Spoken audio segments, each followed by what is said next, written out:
can come up and Oh, which one's going to be sworn? yeah. Yeah. But if you don't hear something or don't catch, please pipe up. I'm sure. Yeah.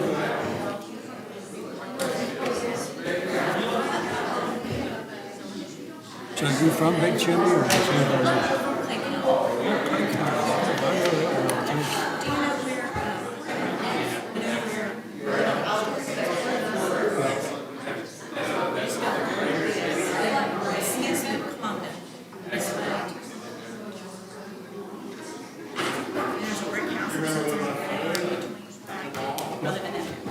Hey, just in time. I had a little office in that area one time. And my ex-wife is from Clayton. Mr. President? Well, sir, how are you? Wow, this is the first weekend. I don't know. It looks like a person. Do you want a minute? I'll catch up. No. You what? I've been meetings for so nice. I'm tired. Oh, you mean like for reviews? Yeah. Oh, okay, I got you. This is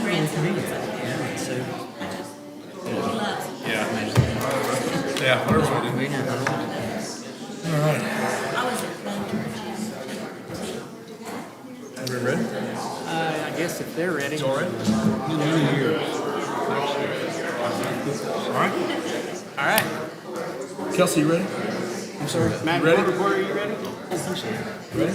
All right. Ready as we're going to be. Let's do it. All right. Call the meeting of the Board of Zoning Appeals to order, March 2nd, 2023. We'll start with the Pledge of Allegiance.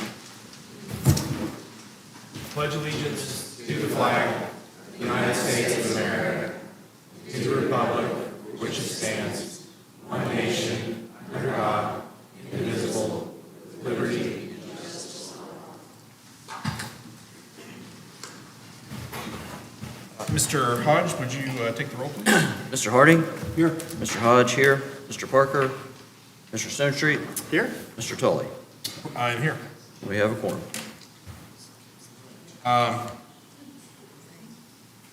In packet, there are some minutes from January 5, 2023.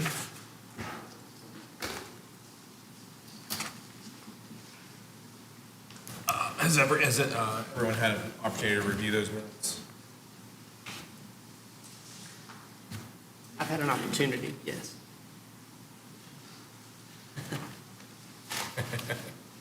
I'll make a motion to approve the minutes as presented. Motion is made to approve the minutes as presented. For a second? Second. Any discussion? All in favor? Aye. 3 ayes, minutes are approved.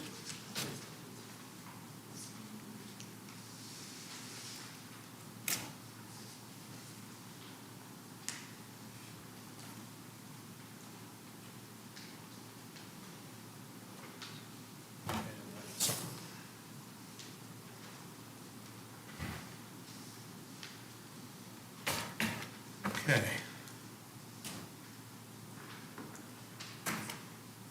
We'll now move to the public hearing phase. We have 2 agenda items that are being held as one public hearing. First is a request from ECD Enterprises variance. Second is a request for special permit, also from ECD Enterprises, for a property located at 3818 Tays Valley Road. Does any member of the board have any conflicts? No. None known. No. With no conflicts in the quorum, we'll open the public meeting. All comments should be directed to the board. Please request to be recognized by me as the president of the board prior to public comment. Before you make your comments, please stand at the microphone, be sworn in, and state your name and address. The board will hear testimony from each applicant, and any expert witnesses for the applicant. Each speaker from the public will be allowed to speak once, and the comment time will be limited. The public hearing is held to receive comments. It is not a forum for debate. Two things. We have people all the way in the back, so if you all can make sure that you pull your microphones close so everyone can hear you as best as possible. And you made comment about holding one public hearing. Do you wish to make a motion to that fact? I do. Given that the two issues are tied from the same applicant, move that we hold one public hearing for both issues. I'll second. Any discussion? All in favor? Aye. Aye. With 3 ayes, we'll hold one public hearing for both issues. Thank you for that reminder. ECD Enterprise LLC has submitted a special permit to construct a new 7-bay automobile repair business on a .58 acre site at 3818 Tays Valley Road. That's tax map 222, parcel 49 in Hurricane. ECD has submitted a variance request from the requirement of Article 1100.07C1 of the zoning ordinance. This article states an automobile repair use shall be located 100 feet from the property boundary of any residential district. The applicant desires the proposed use to be located 16 feet from the residential property boundary instead of 100. Articles 150, 600, 1100, 1150, 1200, 1250, 1300, 1500, and 2100 of the zoning ordinance are the main provisions in which these applications will be heard. The zoning ordinance defines use special exception as a use that meets the intents and purposes of the zoning district in which the use is situated, but which requires the review and approval of the Board of Zoning Appeals in order to ensure that any possible adverse impacts on adjacent uses, structures, or public services and facilities will be mitigated. The zoning ordinance defines variance as a modification of the strict terms of the relevant regulations of this ordinance, where such modification will not be contrary to the public interest and where, owing to conditions peculiar to the property that are not the result of the action of the applicant, a literal enforcement of the regulations would result in unnecessary and undue hardship. Parcel 49 of tax map 222 is zoned C1 suburban commercial. It is the intent of the C1 district to provide for retail businesses and services that serve primarily the residents of suburban areas of the county. This district shall allow convenience and personal service establishments generally compatible through proper site planning with residential uses. By limiting the number of uses and intensity of the development, the surrounding residential and commercial property values shall be enhanced by protecting them from excessive levels of noise, lighting, or other nuisances. It is the intent of special permit uses to provide for certain uses which shall be permitted only if adequate conditions exist or can be imposed that will make such uses compatible with the purposes of this ordinance and the Putnam County Comprehensive Plan. The special permit procedure shall provide for some measure of individualized judgment in the imposing of conditions on certain uses in order to make them compatible with uses in the surrounding area. It is further intended that the special permit through a site plan review process shall provide a method of whereby it can be determined whether or not a use would cause any damage, hazard, nuisance, or other detriment to persons or property in the vicinity. The intent and purpose of the site plan review process is to establish procedures and guidelines which will enable the county to plan and review proposed improvements and changes of use of property in such a way as to ensure more orderly and harmonious development of properties so that it will be in general conformance with all plans and studies adopted by the county commissioners, minimize the detrimental relationships between properties, facilitate safe circulation of traffic throughout the county, permit development that is commensurate with the capacity and availability of public facilities and services, encourage provision of adequate surface and subsurface drainage, and generally preserve a high quality of life in the county, including reasonable privacy, quiet, physical attractiveness, orderliness, safety, and other such factors through suitable screening of outdoor lighting and parking, truck loading, refuse disposal, and outdoor storage areas from adjacent residential uses and districts. The zoning ordinance addresses toxic matter, fire and explosion hazards, odor, pollution, noise, etc. in Article 1250. The development should be designed to enhance, harmonize, and be appropriate with the adjacent land uses and not be financially detrimental. Projects shall be designed so as to minimize negative impacts on surrounding uses. A gradual transition between the project and adjacent uses can be achieved through setbacks, building height, walls, landscaping, and window and door placement. Since Putnam County has no public stormwater system, drainage and stormwater considerations are extremely important. Drainage must consider on-site and off-site drainage. Mr. Michael Lansdale currently owns the property.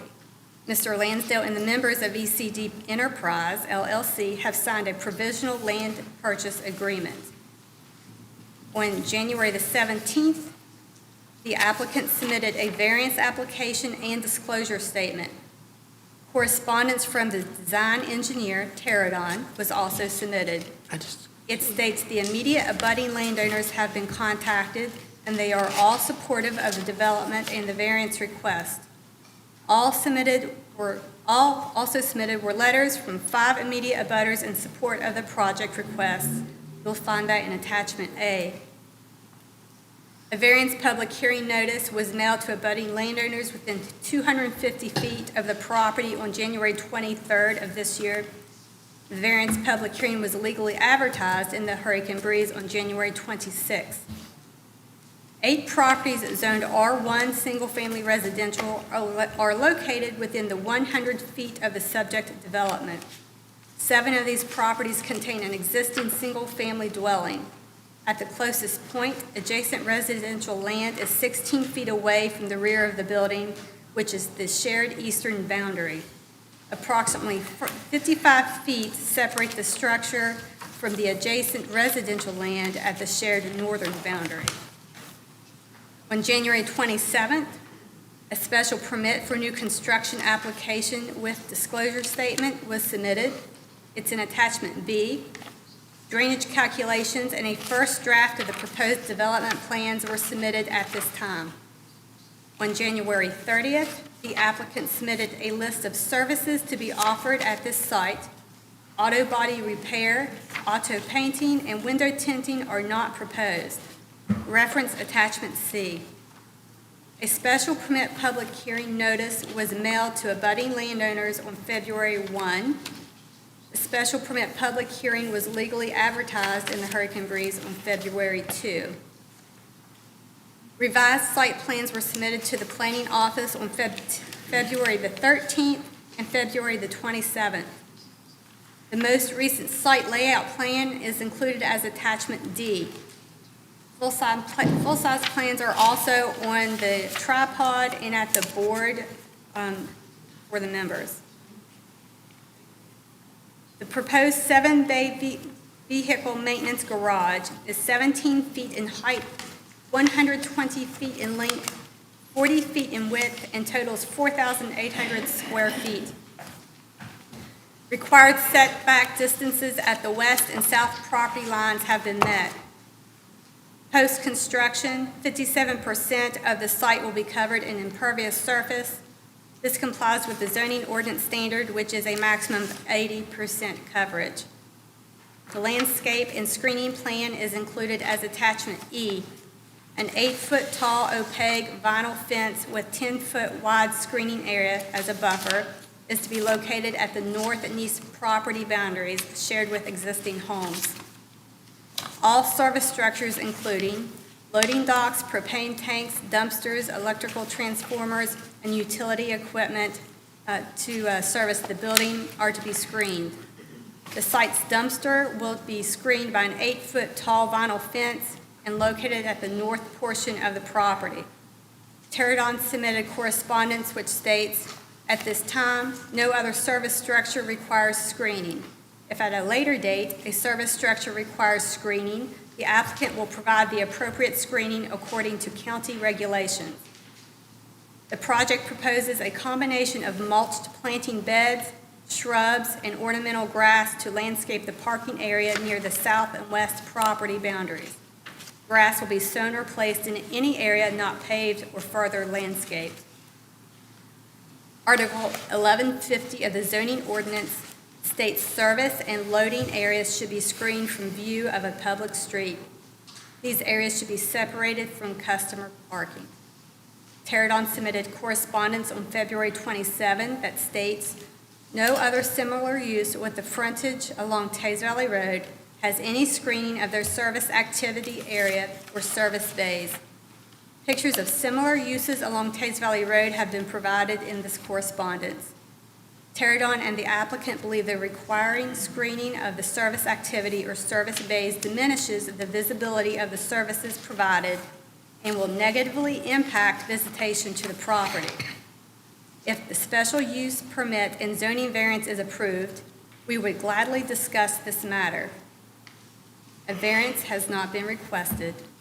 The received pictures are located in attachment F. Below is name, location, and description of each location submitted. We have Tays Valley Tire, 3741 Tays Valley Road in Hurricane. The structure was built in 1951 prior to adoption of zoning regulations. Mr. Tire Auto Service Center, 3865 Tays Valley Road in Hurricane. This site was mostly constructed in 1995 prior to zoning. Cooper's Car Care Center, 3051 Mount Vernon Road in Hurricane. This structure was built in 1977 prior to zoning. C. Adam Tony Tire, 3445 Tays Valley Road, Mid-Valley Square, Hurricane. The BZA approved a 2010 special permit for the automobile service station use. Tays Valley Import and Domestic Auto Repair, 3762 Tays Valley Road in Hurricane. The structure was built in 1991 prior to zoning regulations. Lifeline Auto Truck Repair, 5330 Tays Valley Road, Scott Depot. This structure was built in 1989 prior to zoning. The applicant proposes no outdoor lighting, outdoor storage, or wrecker service. Driveways and areas used for loading, parking, and internal roadways for non-residential land uses shall have a surface which is durable, all-weather, and paved of either asphalt or concrete with specific composition. The composition of pavement meets Article 1200. The zoning ordinance requires an automobile repair use to have 4 parking spaces for each service bay or work area.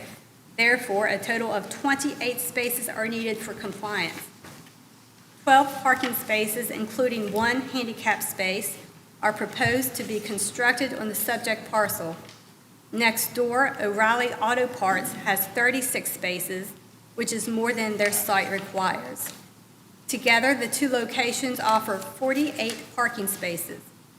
A mutual reciprocal easement agreement between the 2 existing property owners was signed in 2015.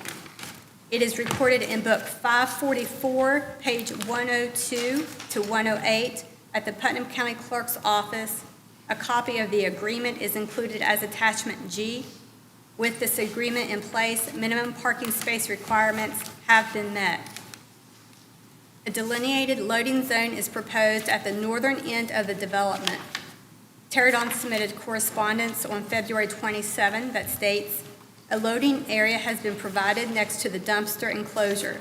A majority of deliveries to the site will be via pickup trucks and vans. The largest expected delivery vehicle would be a small box truck. The area provided should be sufficient for all expected delivery and vehicle types." February 16th, a drainage report was submitted to the planning office. This project proposes to collect stormwater by use of drop inlets and underground 12 and 15-inch pipe. Rooftop drainage is connected to the system. These pipes will connect to the existing underground storm system and 6,832 cubic foot stormwater detention facility located under the O'Reilly Auto Parts parking lot. The existing underground detention facility outlets into the West Virginia Division of Highways right-of-way. The referenced easement agreement in attachment G enables this described stormwater connection. In doing so, approximately 45 linear feet of O'Reilly Auto Parts parking area will be excavated during construction. Reference the submitted grading and utilities plan in attachment H. Pink highlights proposed new stormwater construction for the automobile repair use. Green highlights existing stormwater facilities for O'Reilly Auto Parts. The red vertical line delineates their property line. A recorded temporary construction easement agreement for ECD and to construct on O'Reilly's property is required prior to doing so.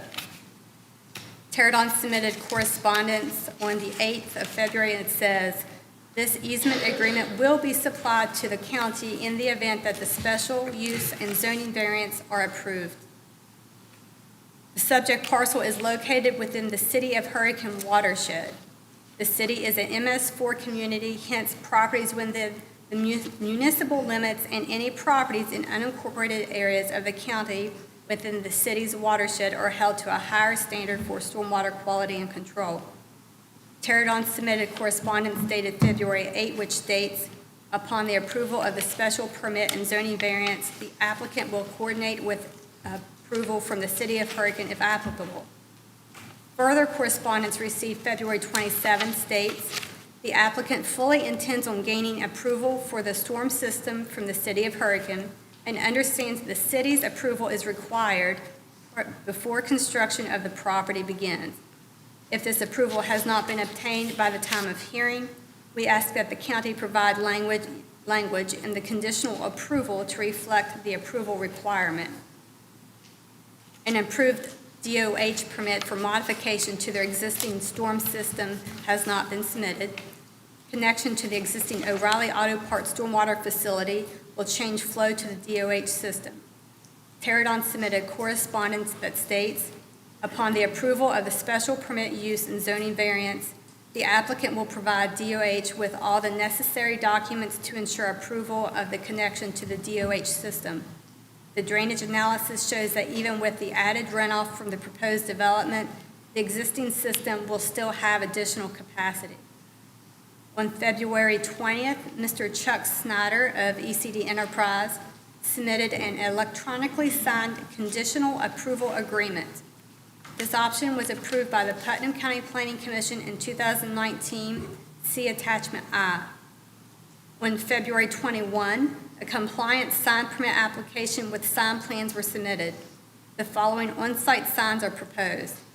One 120 square feet wall sign over the service bay entrances, and one 48 square feet and 8 feet tall monument sign near the property entrance.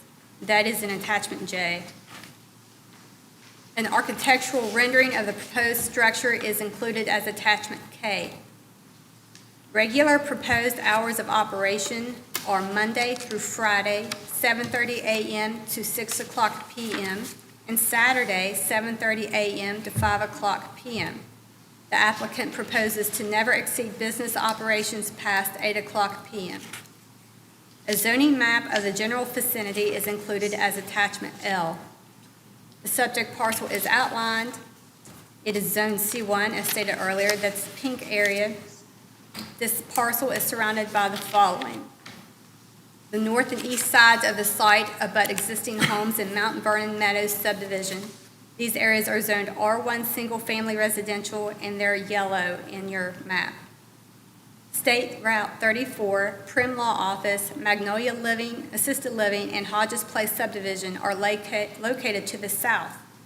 These parcels are all zoned C1 also. Again, that's pink. O'Reilly Auto Parts abuts the west boundary. They are zoned C1 too. Photographs from Google Earth and taken by staff are included as attachment M. The subject property is not mapped within FEMA 100-year flood hazard area. Putnam PSD submitted an email stating the district has reviewed water and sewer plans, taps are needed, and there is no issue with service. On behalf of the applicant, Terradon submitted written responses to Article 1100.07C, Article 2100.08D, and 1100.05 in the zoning ordinance, and those are all in attachment N. Managing member of ECD, Mr. Chuck Snyder, submitted correspondence to the board. You can find that in attachment O. On February 23rd, a notice of public hearing was placed at the subject site. Staff has been contacted by individuals in the project vicinity regarding these requests. Information from project files and the adopted zoning ordinance has been provided to the public. You can see information on that in attachment P. A petition against rezoning property at 3818 Tays Valley Road with 156 signatures opposing the subject application was submitted on February 24th. That's in attachment Q. At February 27th, Terradon submitted 2 additional signed letters in support of the subject applications. Those are in attachment R. February 27th, Terradon submitted a newly revised drainage report. On February 28th, the county engineer gave his engineering approval for the project pending 2 items. 1, a temporary construction easement agreement with a neighboring property for the construction of the stormwater system connection must be obtained, recordation information labeled on the plans, and a copy provided to the county. 2, an MM-109 encouragement permit must be obtained from the DOH for the change of drainage connected to their system. Article 1100.01 for special permit uses references the Putnam County's comprehensive plan. Attachment S includes Chapter 5 of that plan. A full copy of the comprehensive plan, along with other county plans which have been adopted, are located at the president's seat. And as normal, there are 2 worksheets on the back of your packets, one for the variance, one for the special permit. If you'll please use them. 2 reminders: the variance decision must come first, and in order for a special permit to be approved, the variance must be approved. One other thing, you'll see at your chair, Terradon has submitted a presentation for your review during the applicant's comment period. A copy is placed at your seat. And I'm available for questions if you have them. Yes. I know there are some questions, but before we get started, at the outset, I noted that I did not have a conflict, and I don't with ECD Enterprises. I don't think I do with Terradon either, but in seeing it in past instances, I have retained Terradon for engineering services. I don't think I have anything active with them right now, but I want to state that for the record. I also note that as president, with 3 other members present, I don't have a vote in this. With that, I'll turn it over. You have a question, Mr. Spencer? Yeah, thanks. The setback, the 16-foot, is that for the structure to be 16 feet? The 16 feet that they are proposing is from the rear of the structure to the property line shared with the homes. Okay, so under the current variance, a structure has to be 100 feet. Yes, when you get into automobile repair use, there's a small section in 1100 that talks about certain individual uses where it has additional standards on top of what we normally deal with. And this use is one of those that have extra considerations. The consideration number 1 is that the use has to be 100 feet from a residentially zoned district. So does the use mean the structure? That is how the office has always moved on that, yes. All right, that's how you guys interpret the Yes. ordinance. All right. Okay. And you mentioned some drainage and stormwater issues. That's not before us tonight though, right? We're not being asked to make a decision on whether to grant a variance or anything that had to do with stormwater? The only variance requested is regarding the 16 feet instead of 100. All right, all right, and signage, that's all? Signage is in line with the ordinance. All right. What about the screening? There was quite a bit of information about other service centers in the area not having the type of screening that they would be required to have? Okay, so there are multiple things. The screening, which, can you hear me? Yeah. The screening at the boundary with the residential lines, they are proposing a fence which is opaque, and so you can't see through it. It is a common practice, and many people choose that option. It's acceptable through the county to use that along the residential property lines. In Article 1150, there's an additional requirement that talks about service bays and activity areas being rescreened from a public street and not being part of the general customer parking area. We normally don't really have this come into play. The times that we did, I'm remembering Camping World, Peterbilt, they came into play. They used topography and natural lands for height, which the ordinance allows for that to be a consideration. The ordinance is not specific as to what option that can be used for that type of screening, so the county has always determined that it would be a design choice to see how their need was met. As far as someone else, if you will think about Tays Lane and the Mr. Tire that's in the front some time ago, not too long ago, a year or two, the building in the back, it was originally developed as a service bay, but then it stopped being service bay, and it was some type of mechanical store. And then a gentleman came back to you all recently wanting to change it into a service bay for automobile shop, and he proposed to put bushes there along the line to help with the screening type situation. Screening for that type of situation does not necessarily always mean that it's opaque like you would have at the residential property line. It means that they have given an offering of what their interpretation is for you to decide upon. And that's why I gave you what their quote was in their letter. But we're not being asked to make a decision on what they're It's proposing? not a part of the variance. It would be part of the consideration of a special permit. Okay, so it's relevant to the special permit part? Yes, that's why all the details are provided to you for the special permit. The variance is a standalone request for the 16 feet at the line behind the building.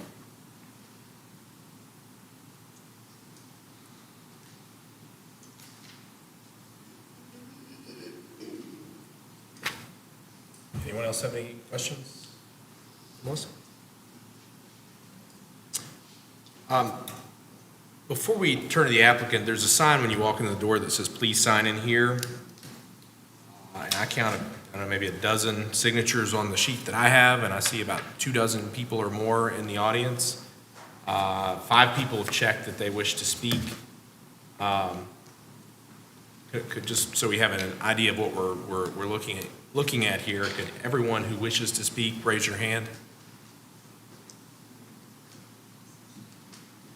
All right, I'm going to pass this. I see some people. If you wish to speak, I'd ask you to please, and you haven't signed in already, I'd ask you to walk over there and please sign in. But please do it as quietly as possible so that we can keep the hearing moving.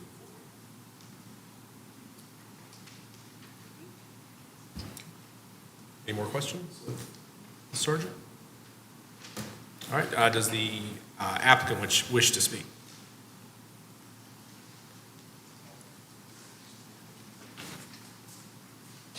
If you would please be sworn in. You stand Step right to the there. mic so that everyone can hear you and the record can pick it up, and the recording can pick it up. Be sworn in and state your name and address, please. My name is Matt Glaspie, and my address is 1103 First Avenue, Charleston, West Virginia, 25302. GLAS, P as in Paul, EY.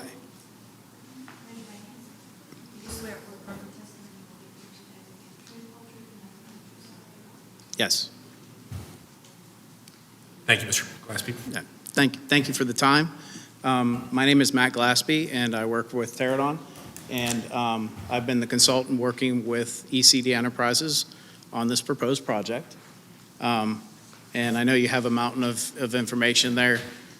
We just provided this presentation just as a quick overview that we could talk through as kind of a Can summary. you approach the mic a little closer? Sure. Folks are having trouble hearing you in the back. Sure. Can everybody hear me?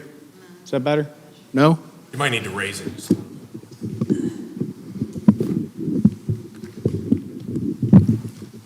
You can take it out if you need to. Is that better? Whoa. There we go. All right, so we provided just a short presentation, just to walk through kind of an overview of the project. As I said, we're the consultant on the project. ECD Enterprises and Chuck and Dusty Hill are here representing ECD Enterprises. They live within 2 miles of the site, and this property would be a locally owned and operated facility. I just would like to point that out. So as we move through, I just provided just a general overview for you all, which I know Melissa just went through too. We would just like to make a few points. We do have supporting letters from 7 neighboring parcels, including the 5 abutting parcels. And the use proposed, we feel would benefit the community and benefits O'Reilly, which adjoins the site. And within actually a mile, I think it's 1.8 miles in either direction of the property, there are actually seven similar uses along Tays Valley Road. And Are you guys the consultant on the structure too, the engineer? You guys design the structure that's going to be there for the bays? That's going to house everything? no, we won't do that. Chuck, who's your contractor for the structure?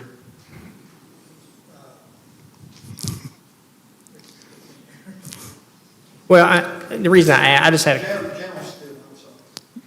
General Steel. Okay. So I had a question about the design of the structure and its orientation on the lot. Is that a question for you or been a question for? We oriented the structure on the lot, yes. Okay. So it's oriented in a way, at least I'm looking at your proposal. Mhm. And Mr. President, can we have this marked as like Exhibit A or something so we have it in the record? Yes. So we'll mark it as Exhibit A. So I'm looking at, the pages aren't numbered, but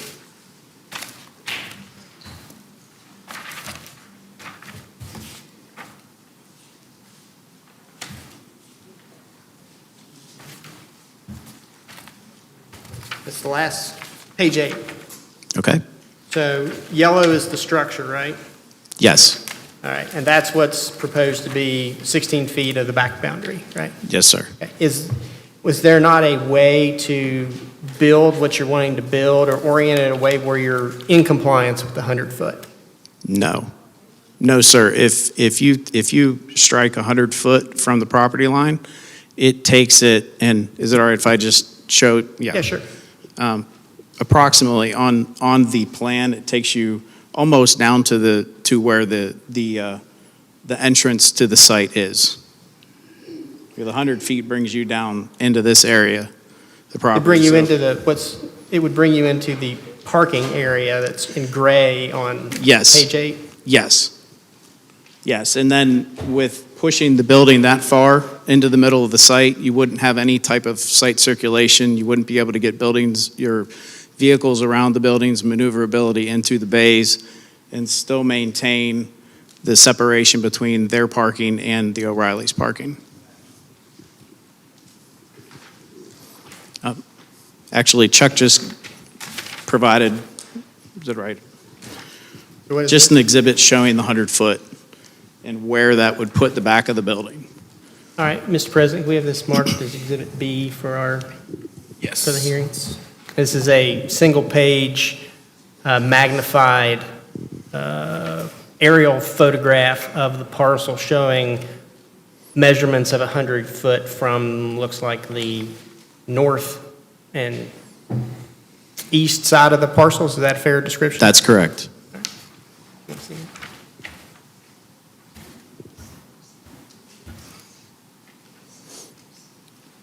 I'm sorry I interrupted you, so No, please that's continue. absolutely fine. If you have any questions moving through, I'm happy to answer them. I think everything else in our presentation, Melissa already hit as well. I would just like to note that the abutting landowners that are in support of this, they're in support of this because they want the vacant lot cleaned up, and there's a lot of old shrubs, old trees, an old fence line that exists there, and they want that cleaned up. And as part of this project, the applicant has agreed to clean that up as part of this project when they put in the fence. So each of the abutting owners, is that what's on page 5 of your presentation? Yes, So each of the parcels outlined or shaded in blue, yes, and each of those has submitted something in writing in support of the application? yes. In your packet, you have letters from each of, actually, the 7 parcels now. We had the 2 across the street as well. But the 5 abutting were the first letters of support that were included as part of, I believe, the original submission on the 17th of January. So the ones directly across, is that the Prim Law? And It's Prim Law and the property on the corner. Okay, and those are, have they submitted things in support? Yes, sir. Written? Yes.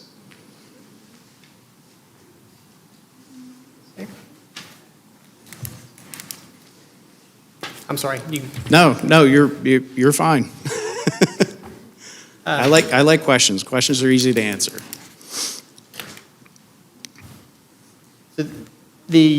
on 6, slide 6, Mhm. the 6 similar uses, and this, I don't know, this might be a question for staff, but do any of those have a variance I mean, are they within the 100 foot, or are these just cited as similar types of businesses, auto repair, that are within 1.5 miles of this property?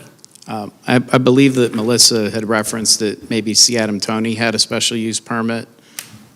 Yes, C. Adam Tony is the only one in that picture grouping that come before the Board of Zoning Appeals. They were approved in 2010 for a automobile service center. The rest of them were pre the adoption of zoning regulations, so they're considered legal nonconforming. But C. Adam Tony doesn't have a variance, though. They have No. a special permit. Yes. So they don't have a setback issue that these people are faced with. No, they did not have the 100 feet. They're mostly surrounded by more commercial. C. Adam Tony only has the houses to the rear, which is the north, and there's quite a bit more land between them and the actual tire store.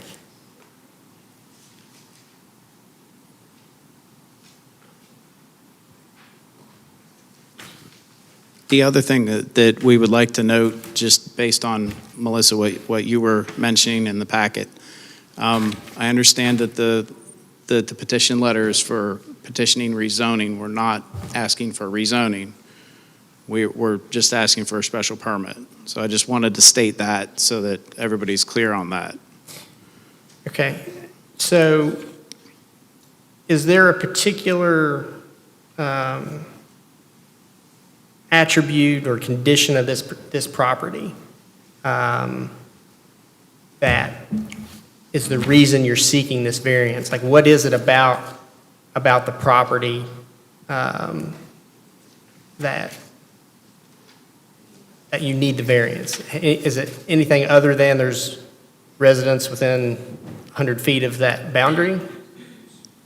Do you mean why we're asking for the variance? Or- Yeah, I mean, or is why there, that's- is there something unique about the piece of property that, is just, it's a function of what it is, where it exists? It's different in kind from other properties, and because of that, you're requesting this variance. I would note that the shape of the parcel is a bit unusual, just given that it's not quite a triangle, but almost a triangle.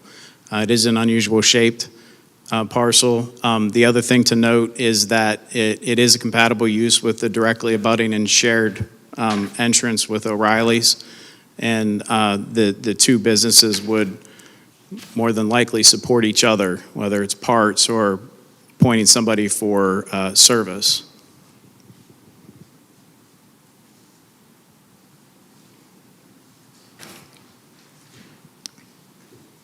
Has the property always been shaped that way? I mean, do you know how long it's been, that parcel's been in that configuration?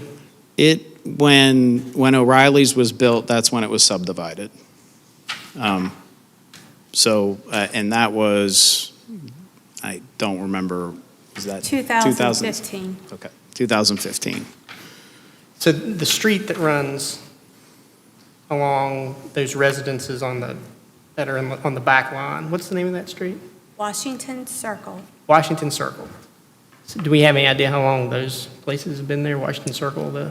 I can tell you that the first home on your left, I checked it just in case you would ask, was built in the 1973. That was before zoning? Yes. Right, okay. Right.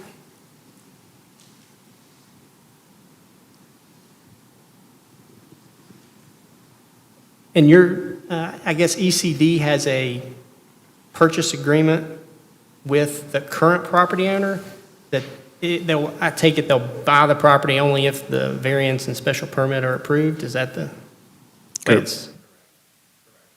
I think you turned it off.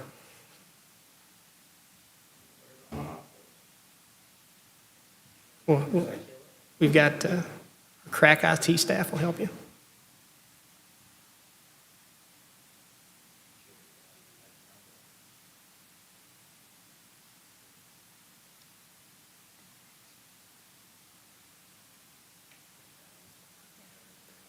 Let's just Do you want to just do step, it Bob Barker style here with this one down here. or you could, here, just You can stand here. Okay, that's fine. All right, everybody hear me? Yep. Okay. All right, so what was the last question? Sorry. What was I asking? Oh, that's right, Yes. the contract. Yeah, so the purchase agreement is based on whether or not the special use has been granted. Okay. So if the variance or the special permit are denied, then I guess that contract is cancelable or something like that. Chuck, could you? Yes, that's correct. All right, okay.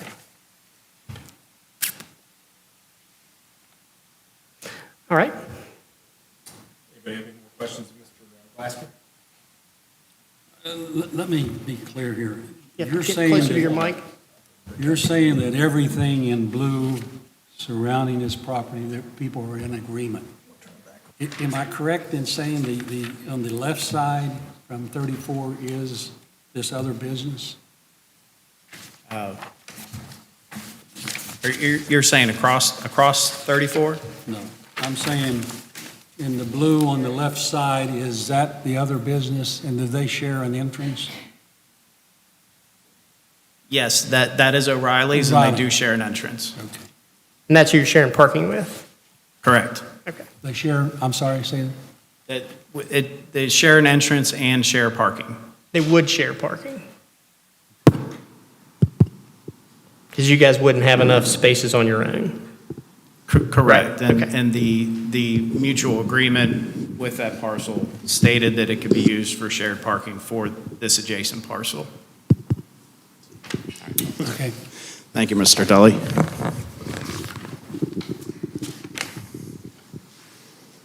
That's all.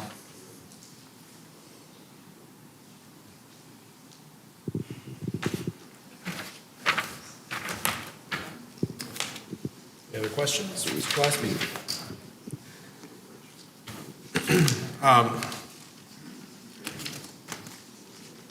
On the fifth slide of what we've marked as Exhibit A, which is the PowerPoint presentation that you've submitted,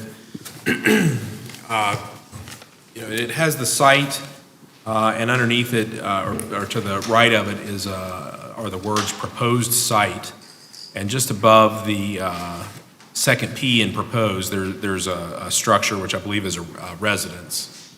You're welcome to come up and take a look if that's Sure. easier. Right here. Yes, Do you know how far that structure is from the proposed structure? I do not know. We can supply that certainly. Off the top of my head, I don't know how close that is. Okay.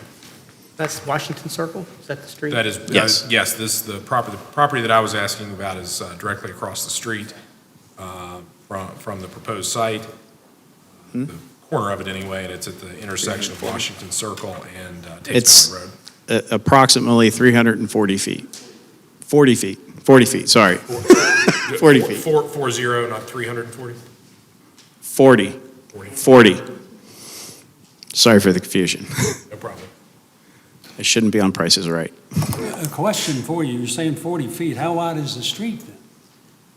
That's a narrow street. Mhm. Okay. If we could, let's just let the person who's sworn in do the talking. Have you guys talked to those folks on Washington Circle? Chuck, have you, All right, so, and he might. Okay, so he might testify in a minute. Do you know whether you've talked to the folks on Washington? they have spoken to everybody, abutting parcel owners on Washington Circle. Okay. Yep. Just the ones that direct, not the ones across the street? I believe just the abutting ones on that side All right. of Washington Circle. Okay. All right. We've just been handed a document that is a map of the proposed site. The top of it says WV flood map, and it has a black outline, which I understand is 100 feet from the parcel. Is that accurate? Yes, that is, the dark line shows 100 feet around the existing property boundaries of the subject site they wish to build on. Who prepared that? Sorry? Who prepared that? I did that. Oh, okay, that's yours. All right, so we add that. Yeah, and I've written Exhibit C on that, and we'll mark that as Exhibit C for the record. Pass it around for everyone else to see it.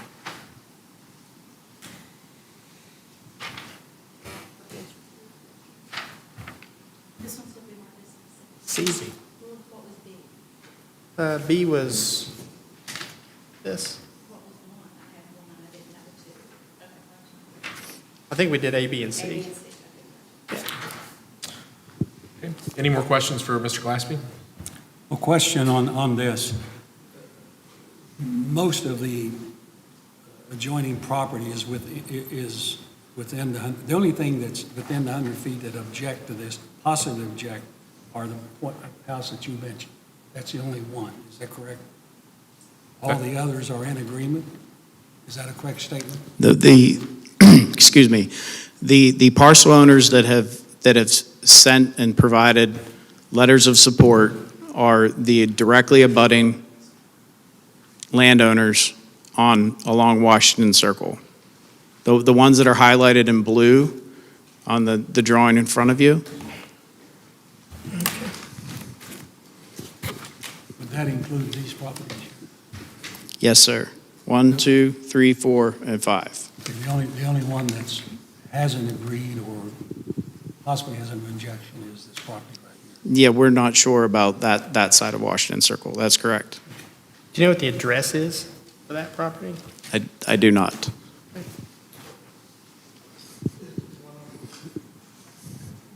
Any other questions for Mr. Glassby? Thank you, Mr. Glassby. Does anyone else wish to speak for the applicant?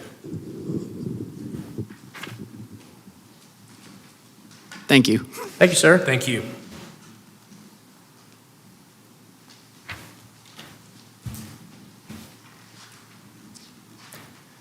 Raise your right hand and let her swear you in. And Do you swear or affirm the testimony you'll give here this evening will be truthful, true, and nothing but the truth, so help you God? I do.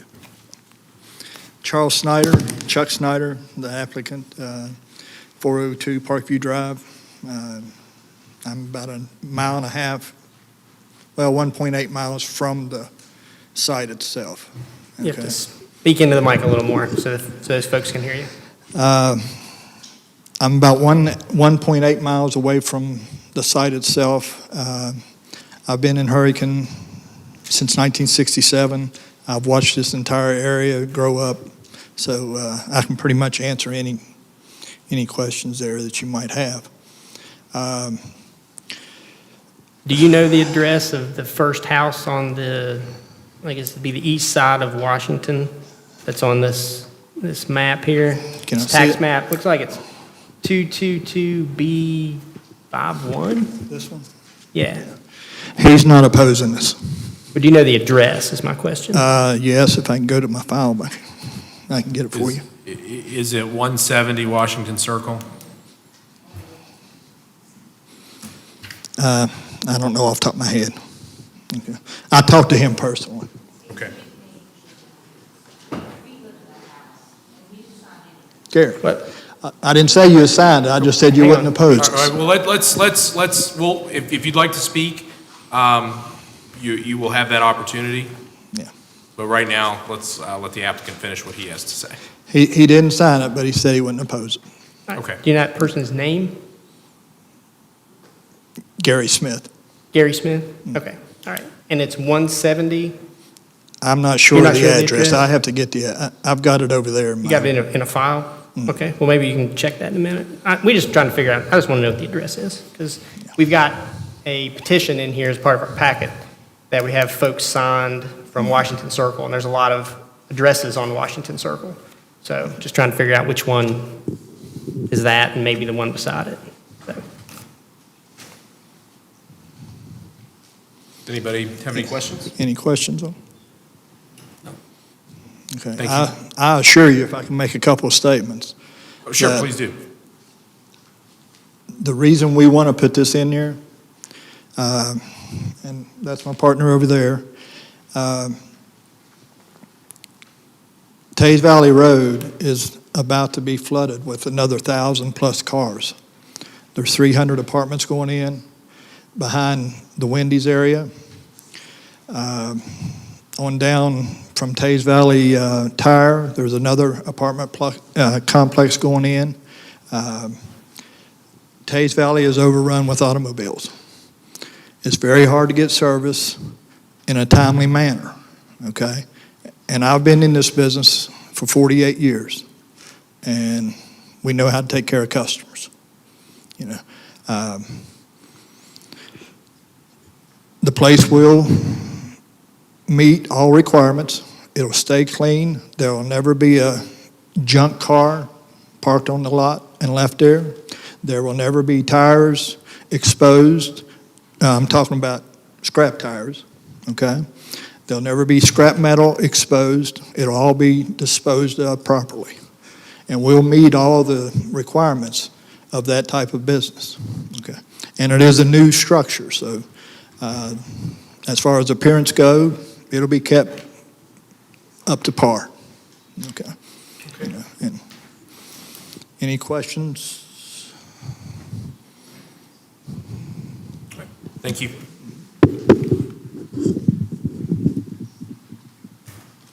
Okay, does anyone else wish to speak on behalf of the applicant?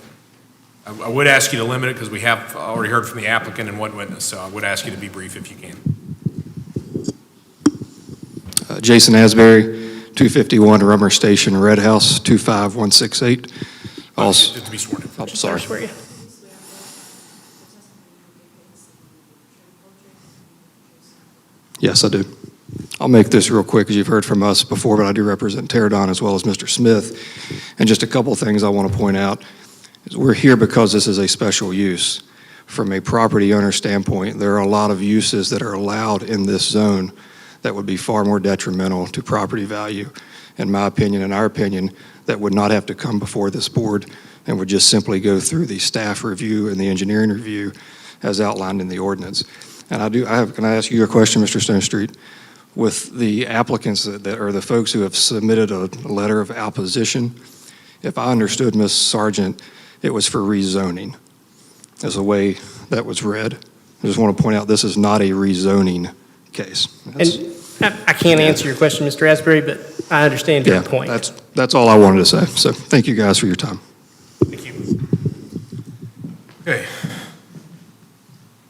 With that, let's turn to members of the public, although I think it looks like someone was headed up here, but let's turn to members of the public. I'm going to remind everyone, as I mentioned at the beginning, this is for the board to receive information. This is not a forum for debate.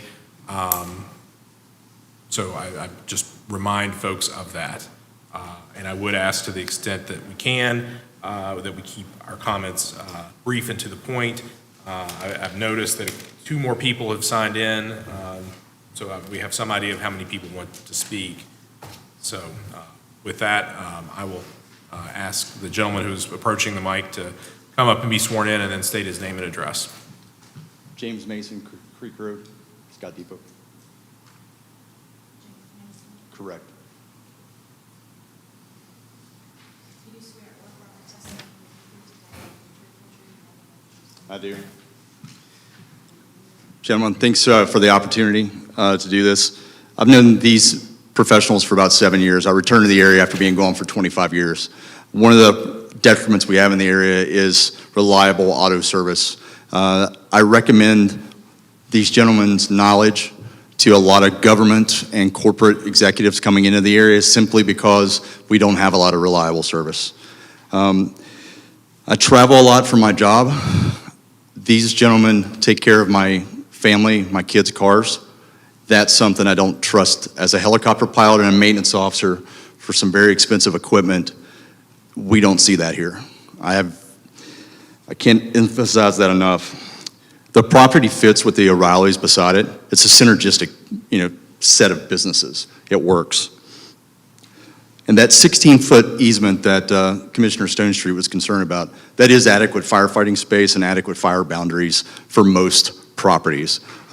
I'm not a professional in that, but it does allow firefighting space, and that's typically the concern in an industrial property like that. But again, if I could just offer my support, I'd like to do that. Thank you.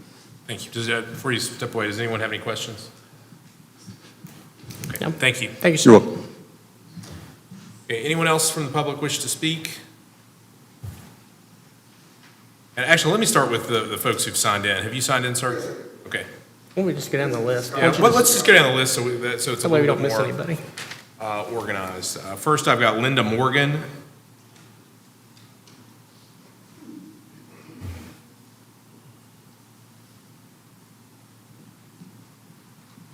Ms. Morgan, if you could please be sworn in and then state your name and address. John Ann, do you swear or affirm the testimony you will give this evening will be the truth, whole truth, and nothing but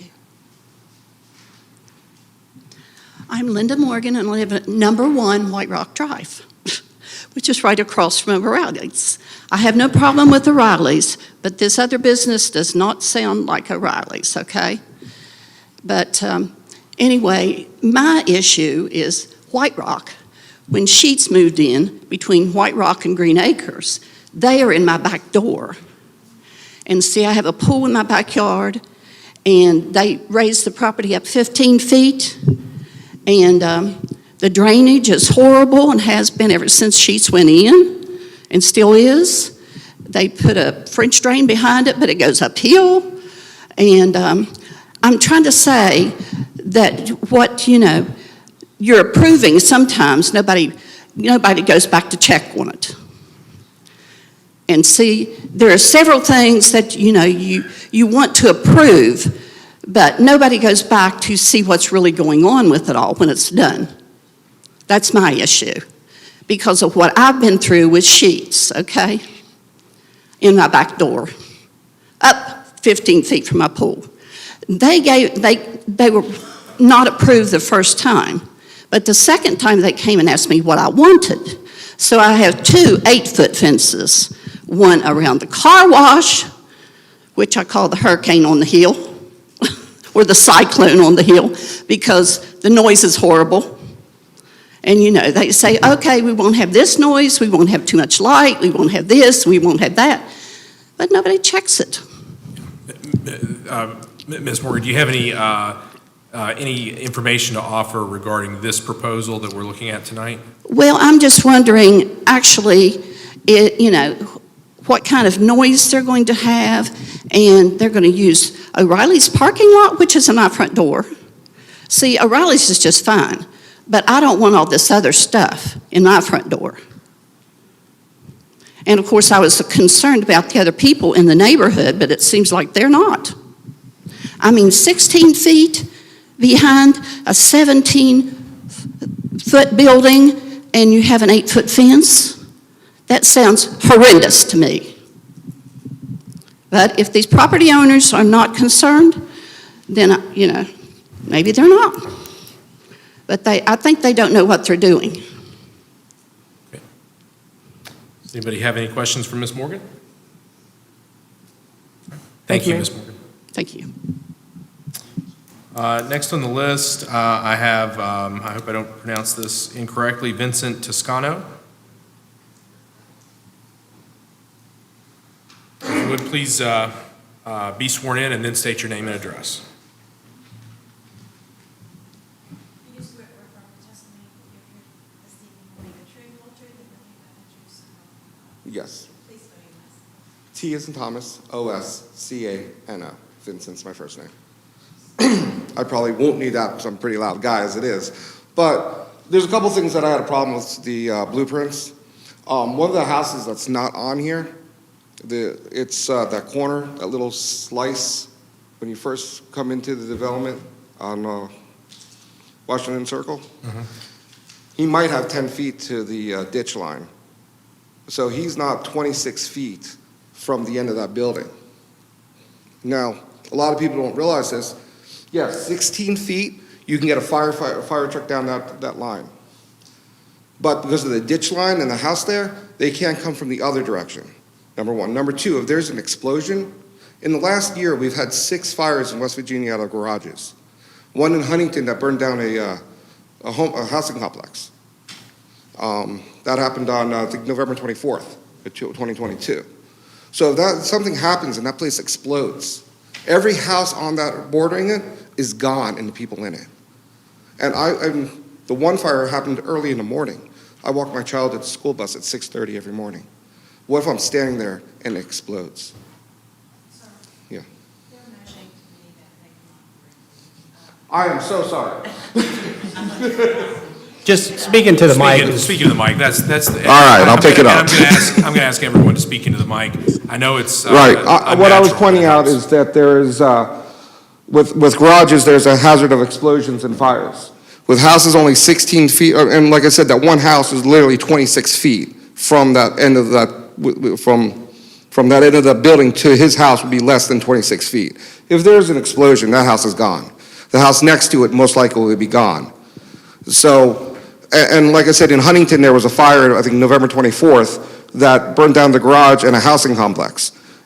There's oils, there's gas in garages, there's stuff that will burn hotter than normal fires. And you have to take into consideration the property damage to those houses, because those houses are not far enough away not to be affected by the flames and the heat of that fire. All right, and again, like I said, with walking my children to the school bus every morning at 6:30 in the morning, if there happens to be an explosion at 6:30 in the morning because of something no one was expecting, which the fire happened early morning, so no one was even there when the fire started, and there's an explosion, I could be dead. My 9-year-old child could be dead or seriously hurt, and other children. It's a safety issue with me more than anything else, that we have an ability that something can burn hotter than normal and explode so close to homes and children. Okay. Thank you. I think I understand your concerns. Does anyone have any questions of Mr. Toscano? What's your address, sir? Where do you live? 149 Washington Circle. Oh, so you're in that development? Okay, and which house is yours? It would be, you don't have mine, mine's down this way. All right, so it's not shown on the the, school bus comes here. So I'm there every morning at 6:30. And when you say here, you mean at the intersection with Tays Valley Road? Right, yeah, the bus comes and stops right there. All right. Thank you, sir. Thank you. Next, I've got Ellen Mills Pauley.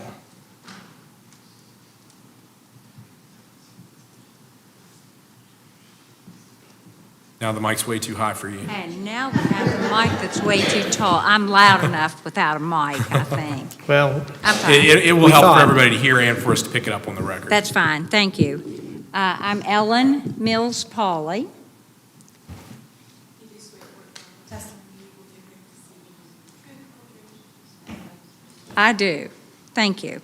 A couple things here. I'm really flummoxed, that's my new F word, flummoxed about the idea that we would not hold this landowner and this developer to a 100-foot setback that has apparently been a law or rule that we've used for a while, and we're going to let that person then skate in here on a 16-foot setback, which I believe is an imposition on all of the surrounding residences and businesses. If I'm not mistaken, over the course, and I too have been here since 1958. I've watched it all happen, but we've had some significant flooding issues on that end of Tays Valley Road. It appears to me from the maps that I have seen that 80 to 90% of that lot will be covered with either a structure or asphalt or some other type of concrete, which is going to make a significant difference in your water runoff, etc. Yes, we have storm sewers. Storm sewers can't always handle what we put in there today. Next year, they might be overloaded. So that I'm bothered by the fact that 80 to 90% of that lot will be covered with asphalt or structure, and that's going to it just doesn't take into consideration the aesthetics of what's going to go on as far as shrubbery or greenery or green space or any of those things. And it likely will increase the runoff of the water and the drainage. And so I am opposed to this for those reasons. And I think if you allow this, it's likely to set a very dangerous precedent of allowing anybody else that wants to do a business in Putnam County to come in and take a lot and pave 80 to 90% of it, and it's done.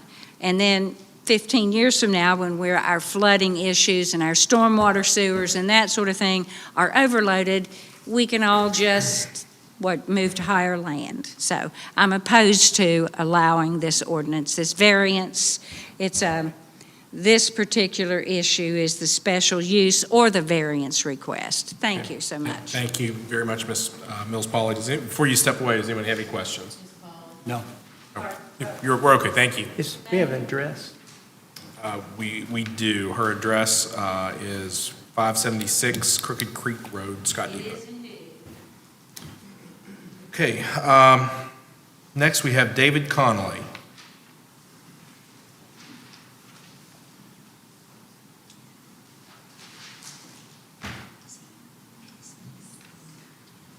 Mr. Connolly, if you would, adjust the mic.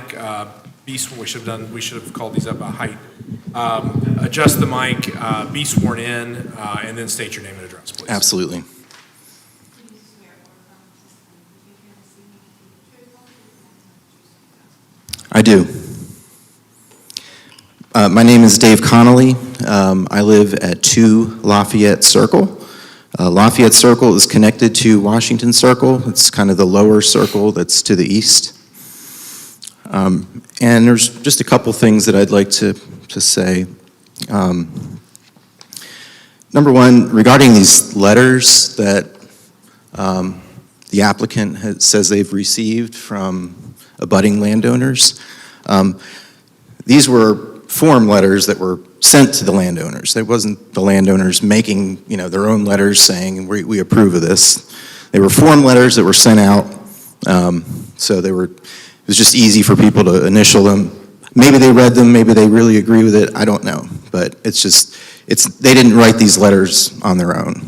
So I just wanted to point that out. I also would like to just confirm that there's not going to be any painting or body work at this facility, because in the original notice of intent, there was a mention of body work, painting, and as a resident in Mount Vernon Meadows, I would be very concerned if there was any type of painting that would cause air emissions.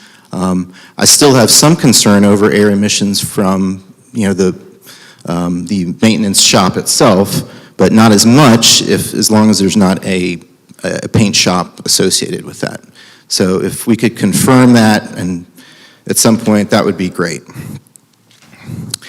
Another point I wanted to bring up is that we have a very serious traffic situation, and even the applicant himself pointed out that we are going to be having more and more cars on Tays Valley Road in the coming days.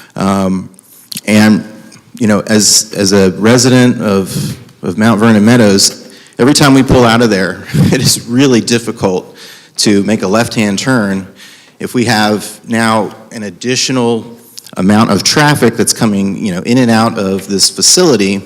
That is, there are going to be people pulling into the center lane. It's really going to be a burden on the folks over in Thistlewood, the folks in Mount Vernon Meadows pulling out on the road.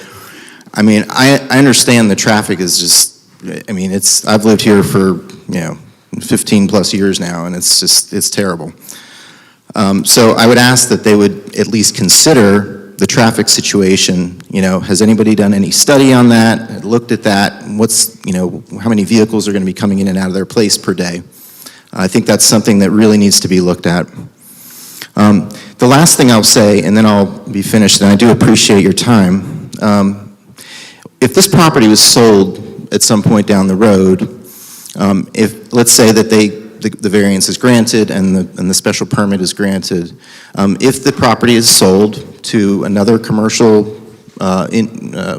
facility or business, would they have to then get a special permit to do, if their activity was not included in what the zoning is already, would they have to come back and get a special permit to engage in their activity? I just want to make sure that, one of my concerns is if this business, he goes out of business, or he doesn't, he wants to sell his business, that now we have this commercial building 16 feet from people's houses, and something else can come in there. I know I'm speculating a little bit, but it's a real concern that this building's already established, and something else could come in there that's, more of a detriment to the residents. So, and I would just say that, is this variance going to set a precedent for Tays Valley? If it's allowed to go through, are there going to be other situations now where commercial properties, commercial owners want to come in and say, hey, you guys granted it for this guy, how about us? And now we start getting, there's not a good, clear definition between the residential areas and the commercial areas. And I know land is hard to come by, but I really would ask the board to consider this. It's just something to really to take to heart and consider before making a decision. So thank you for your time. Thank you very much. Does anyone have any questions? Thank you, sir. Okay. Thank you. Thank you. Next I have, I believe it's Mike Lansdale.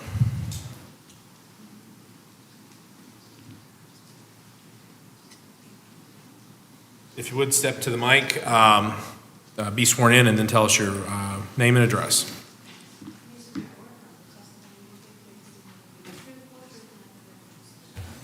I do. I'm Michael Lansdale. As reference to, I'm the one that owns and has the agreement to sell the property. What's your address? Pardon me? What is your address? My address is 119 Deer Valley Drive, and that is where I also built Deer Valley townhouses in Deer Valley. Right. And the one thing that I want to point out to people is that I have considered doing other commercial properties, and the last gentleman there, I am not prohibited from being able to build on that property a commercial piece of property, such as a restaurant, a shop, or office building, or anything like that, because, am I correct, Melissa, it's designated as C1? Let me remind you that we're here to listen to you, hear your testimony. Yes, okay. But So, I'm going to have to ask you not to ask My questions. thing is that the reason why I made the agreement to him is that I thought it was the best fit for this piece of property.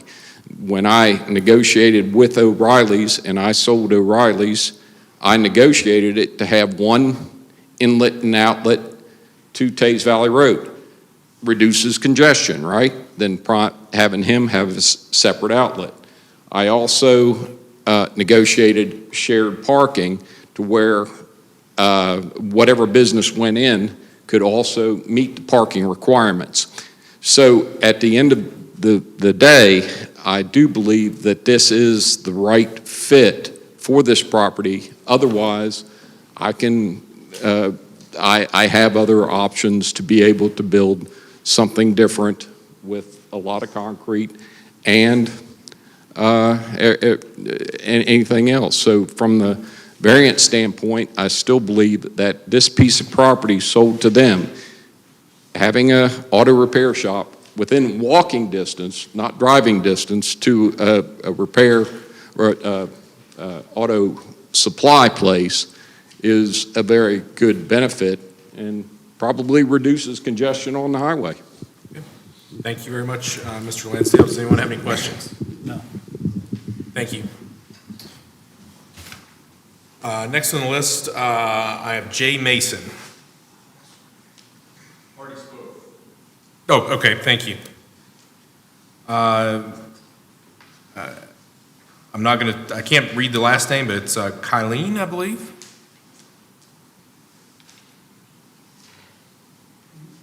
No, it's Ms. Brown. That's Ms. Brown. Hi, Ms. Brown. How are you? Well, how are you? Well, I'm okay. I'll make this mic work. Let me sing. If you would be sworn in, and then tell us your name and address.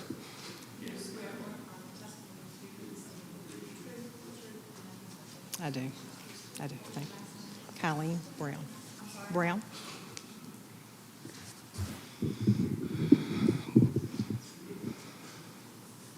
Okay, I just wanted to point a few things out, and I'm going to leave it at that, because I'm kind of limited to what I can say in a public meeting because of my job, okay? I'm sorry. Just lean into the mic. You might have to speak up a little I'm bit. too big to lean in a mic, okay? We'll try it this way. How's that? Is that better? That's better, yes. Thank you. Okay. Under the 210808 and factors for considering a variance request, I just wanted to point out on that the Board of Zoning Appeals shall grant a variance to the zoning ordinance if it finds that the variance, and number two is particularly what I wanted to point out, arises from special conditions or attributes which pertain to the property for which a variance is sought and which were not created by the person seeking the variance. I think all these circumstances are obviously created by the person, actually seeking the variance. And I think the property's not sold yet. Those are just things I'm kind of pointing out to you guys. I think that kind of speaks for itself, and I'm going to leave it at that. Okay. You have any questions, Ms. Brown? No. Thank you. Thank you. I would ask some of the folks, I can hear your chatter's a little bit distracting, so I would ask you to be quiet if you can, so that we can hear what people are saying. And that is it. I will. Is that everybody? That's everybody who checked that they wish to speak. No, got a few more.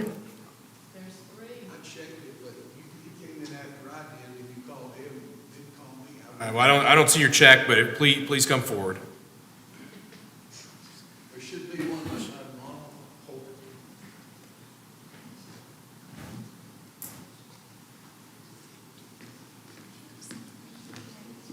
Ronald Holcomb, Holcomb.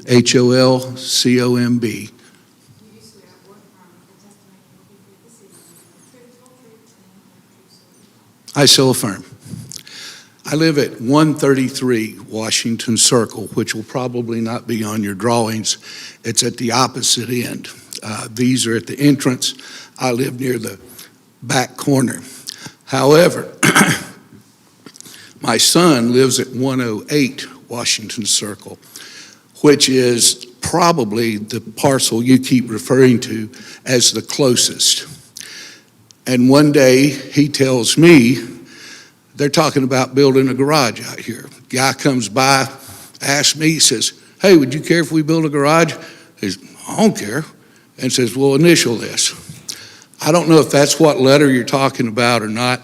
That's all he had to say. And I told him then, I said, "You need to think of something. You have 2 small children, and if they build anything real close, you'll never get them to sleep in the daytime. You also have a pet animal who will not like the sound of pneumatic drills and other such tools as loud as they are in a garage. And you can do the best you can." And by the way, I appreciate your efforts to want to improve our community. And I appreciate the thoughts of bringing new businesses here. But I have a 1-year-old grandson who lives in that house, who has survived a traumatic brain injury, has had 2 brain surgeries and has more to come. He just got out of the hospital for respiratory illnesses. I'm sorry if I'm a little bit emotional, but I dare say there's no one in here without a heart who wouldn't be the same. I don't want to see that child deprived of sleep. I don't want to see him be disturbed by dust. I don't want to see him in the near proximity of hazardous chemicals, because the best we do in our industrial world in this country, and we have a government agency called OSHA that is supposed to make certain standards are met, but as we all know, accidents do happen, as Mr. Stoddard pointed out. And the fact is, no one intends for that to happen. But even if it doesn't, and I hope it never does, I mean, you have considerations about just the presence of such things. Things go wrong with broken items, and the cards are in there because they're broken. Capacitors, whatever, things that start fires. I'm not a fireman. I was a stamp cop. I won't get into that. But the bottom line is, I don't feel like we have the reason we have a zoning ordinance, or we're supposed to, is we have rules that have met standards to protect the public. And we're asking for a variance, which in my mind, lowers that expectation of protection for the public who are in that immediate vicinity. The rules are there for a reason. I do believe it would be a problem with more traffic flow. Getting in and out is a difficult spot right there, as another man has attested to. The value of the property, the geographic things, runoff, I don't know about all that, but I just don't think it would be a great idea to take something that's supposed to require 100 feet from a residence and allow it to be only 16 feet. You, in your last meeting, declined to make an exception for a car wash that wanted to put up a large sign. Am I right? That it was too big. It's mostly an aesthetic thing. This has not just to do with aesthetics, this has to do with public safety. And while I appreciate the efforts and the concerns of those who want to have that, I want to have it too, but I don't want to have it there. There's other properties up and down Highway 34, and we mentioned other things that were exceptions. One of those was Tays Valley Tire. The reason Tays Valley Tire is closed is a man that worked there died helping get people out of the parking lot. And hopefully that should never happen.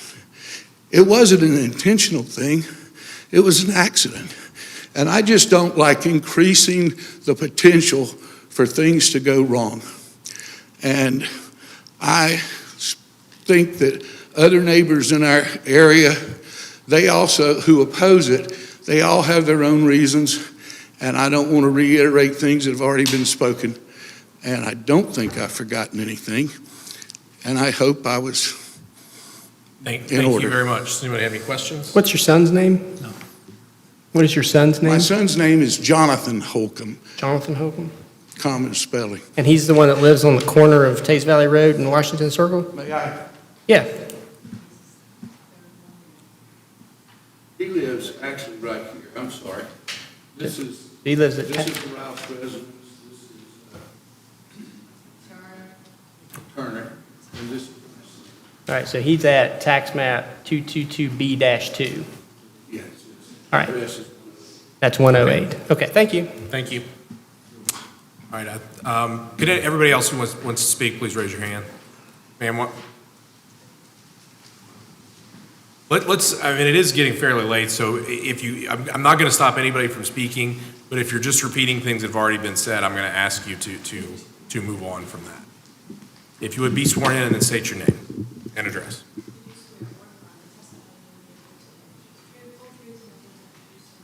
I do.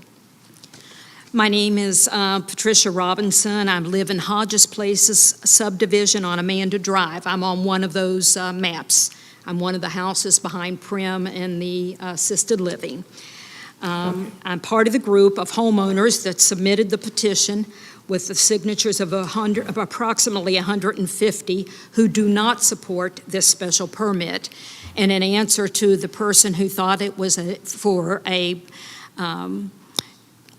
that our petition was against the variance, it was against the variance and the special permit. It wasn't one or the other, since there are in fact two things there. So that answers the question for them.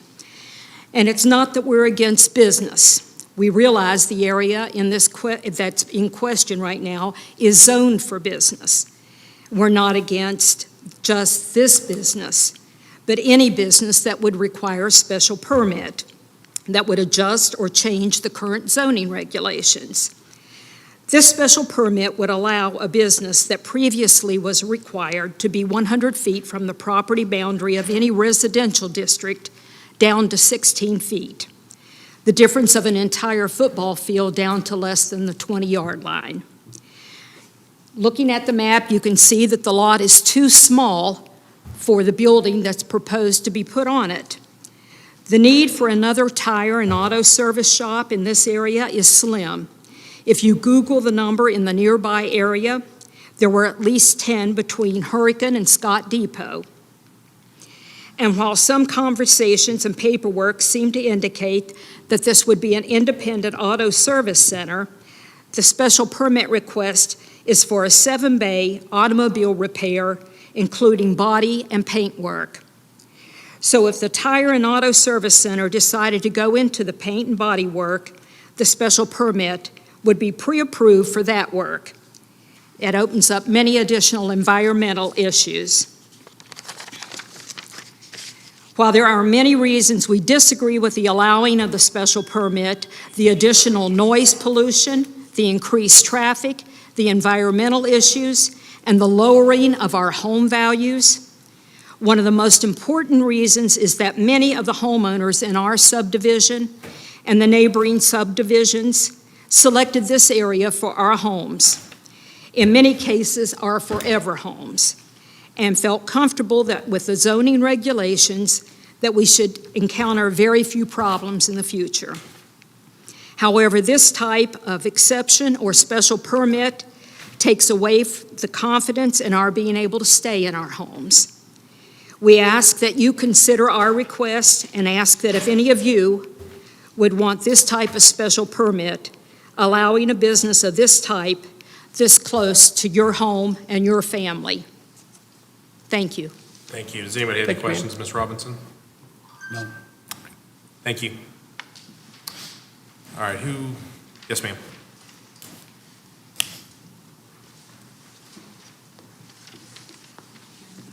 My name is Arlene Mahood, M-A-H-O-O-D, and I live at 148 Washington Circle.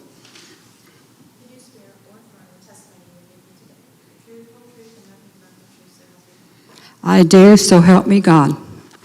I just have 3 comments that I'd like to share with you all, and hope that you will consider these comments when you make your decision for this variance request.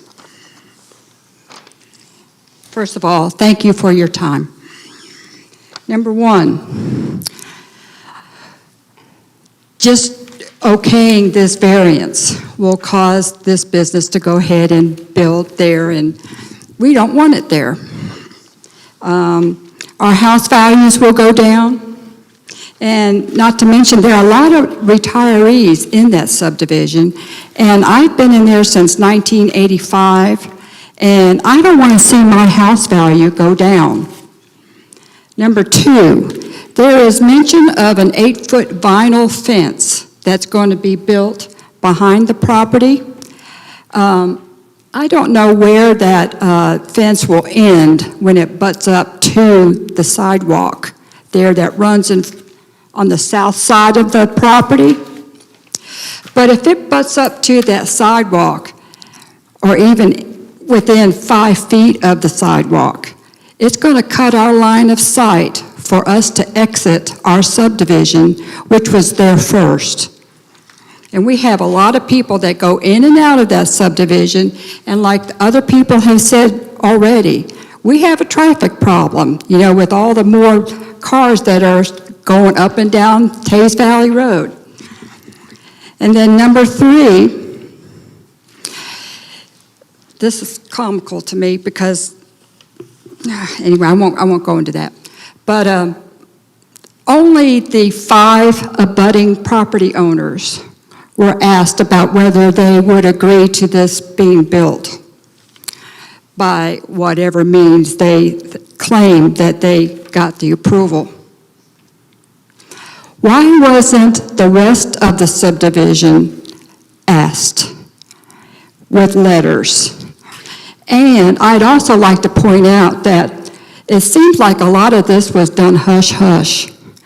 And I can just say that, it would have been nice for all of us here in attendance tonight to have received a copy of all of these maps that you guys are looking at, what you're afforded to see what they're proposing and everything. It would have helped us a lot. If we really want to go ahead and have a discussion about whether this is a good thing or not, we all need to be well informed. Before you step away, Ms. Mahood, does anybody have any questions of Ms. Mahood? No. Thank you. Thank you. Who's next? How many more people want to speak who haven't spoken? Yeah, 4. Can I just ask everybody who wants to speak to maybe sit in this front row? I think that might be easiest. All right, ma'am, you're already headed towards the mic, so why don't you start?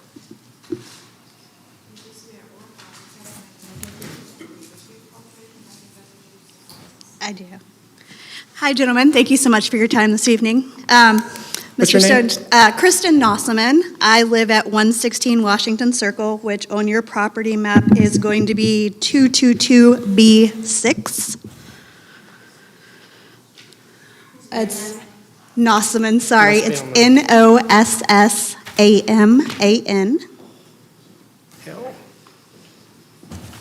And I'm not going to repeat everything that many of my neighbors have said over here due to time, but Mr. Hodge, I know that you have small children, and Mr. Stone Street, your boys are grown now, but at one point they had to nap.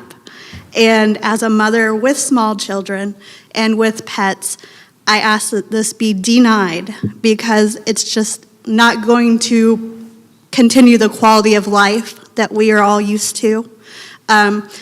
Not good with measurements and whatnot, but I know that there is a big difference between 16 feet and 100 feet. That rule was put in place for a reason, and I'd say that my property is probably would be the extension of the 100-foot law or rule or whatever it's called. And I would still be opposed to having this in my backyard. It's going to put off a lot of noise. It's going to put off a lot of exhaust and whatnot. And not to mention, I don't know if anybody's watched the news recently, but there's been a lot of thefts about the converters and whatnot on cars. And this is going to have those sitting out in the open. And what's going to happen when they don't find what they're looking for on this property. They're going to go into the neighborhoods that's behind. They're going to go after my minivan that I use to transport my children in and other neighbors' vehicles. And I think there's a real risk at drawing theft into the area. And I'm also concerned, obviously, about what do we who live in Washington Circle have to gain from this property or this business being placed on this property? He said that there are already 7 to 8 other businesses within 2 miles of where they're proposing to place this.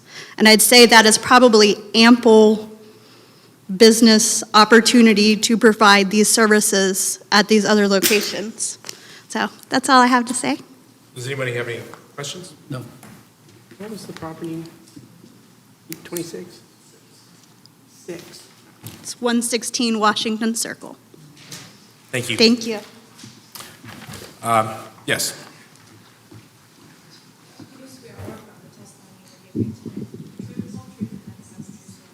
I do. My name is Brian Prim, P-R-I-M, and I guess my address for purposes today is 3825 Tays Valley Road. I own the lot right across. I have no real comments to make, was not planning on speaking, but I just want to correct a mistake. Earlier, someone indicated that I had given an agreement or an acceptance to this. I've taken no position. I just came to observe the proceedings, and I know you guys got a tough decision to make, and I'm watching from that. Any questions? While we have Mr. Prim under oath, does anyone have any questions? So you don't take a position? No, sir. All right, okay. And it's scary to have Mr. Tolley with me under oath. Thank you, Mr. Prim. Let's get down the line.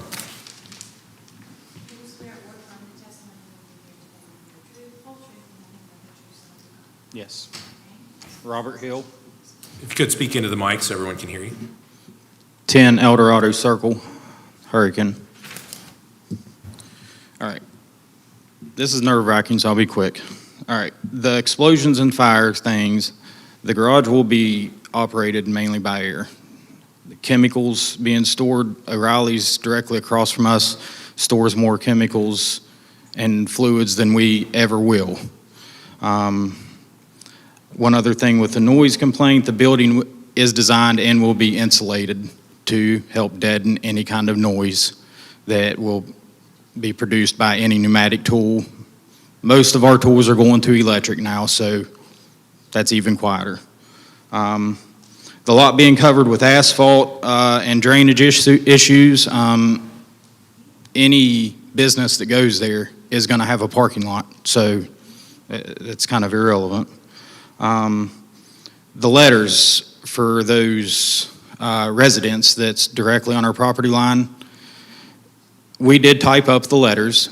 We went personally, me and Chuck, sat down with these people, some of them inside their living rooms, and had long chats with them and let them know exactly what was going on.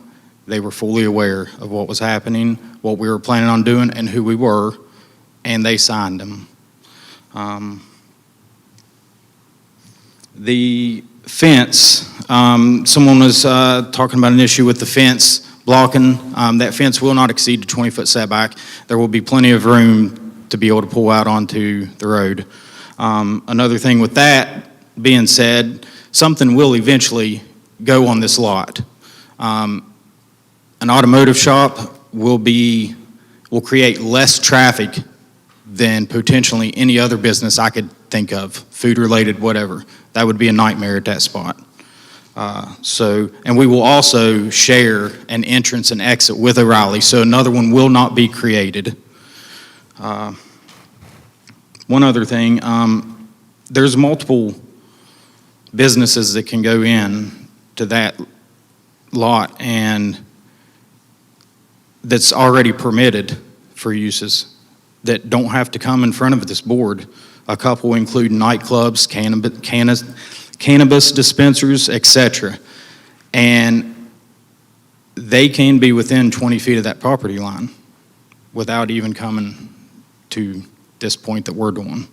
So the business that we're offering, I feel, would benefit the community a lot better than anything else that could potentially come in there. And I'm in this every day. I'm in it right now in the automotive business, and I get yelled at, I get cussed at, and I get fingers pointed at me because I can't get vehicles serviced when they need it done. If you call any dealer, you're looking 2 week wait. I mean, there's a demand for this business, and I feel it'll help the community and a lot better than any other business that will be put there will. Do we have any questions? No. Before you step away, you're associated with the project? Yes. One of the questions that someone had is whether you're going to paint, offer body. We will not, paint. no. Okay, thank No. you. Okay, yes, ma'am. If you would be sworn in, then state your name and address.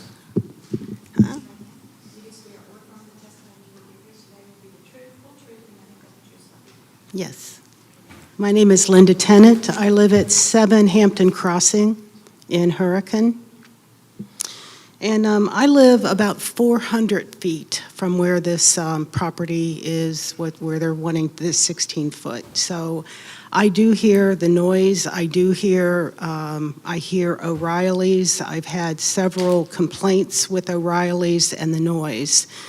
I'm not going to go in. I think you've heard it from other neighbors. But one of the things I'm going to ask you all is to consider the land use plan. And that plan was written for a purpose and a reason. And that was to protect the barriers between residential and commercial and to build guidelines and requirements in order to meet those land use plans. In this case, the owner knew the size of the property, so I guess I would say it's kind of hard to put a square peg in a round hole. If you want a larger piece of property, go buy a larger piece of property, but also comply with the land use plans that were set out. That's all I have. Pardon me, does anyone have any questions, Ms. Tennant? No. Thank you. I think that covers everyone who wished to speak, but is there anyone else who wishes to address the board? Okay. With that, I will close that portion of the hearing, and we will turn to the issues at hand. Mr. President, can I offer a motion to adopt as a factual record all the testimony offered by the witnesses that were sworn, the materials prepared by staff, and the 3 exhibits that we had offered, or had marked earlier during the public hearing? And those were exhibits A through C? Yes. Second. Any discussion? All in favor? Aye. Aye. With 3 ayes, that will be the factual record that we have adopted for purposes of both the variance request as well as the special permit.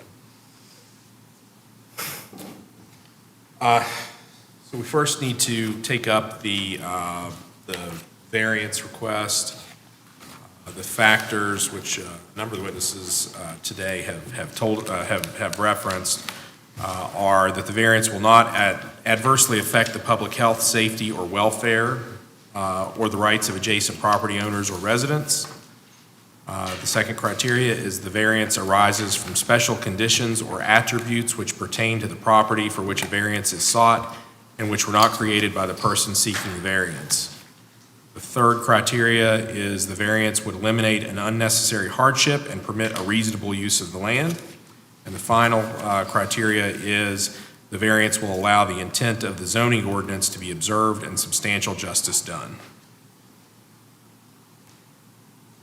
Does anyone have any thoughts or discussion regarding any of these criteria or the relevant facts that may bear on their determination whether the criteria is met or not?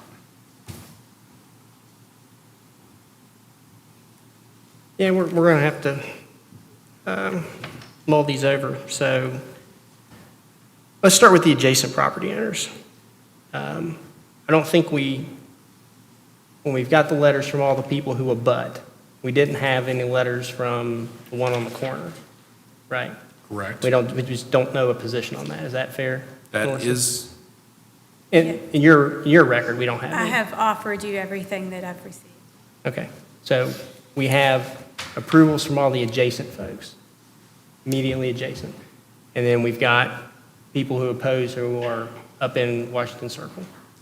But we don't have any from anybody else who's within the 100-foot. What would be the 100 feet according to Exhibit C? Y'all agree with that? Is that where we are? It speaks to adjacent property owners. Yeah, that's what I'm trying to see if we're all on the same page, that with respect to the adjacent property owners, we don't have anybody who has expressed opposition. And what we do have, the folks who have commented have supported it, who are adjacent or within 100 feet. That's how I see it.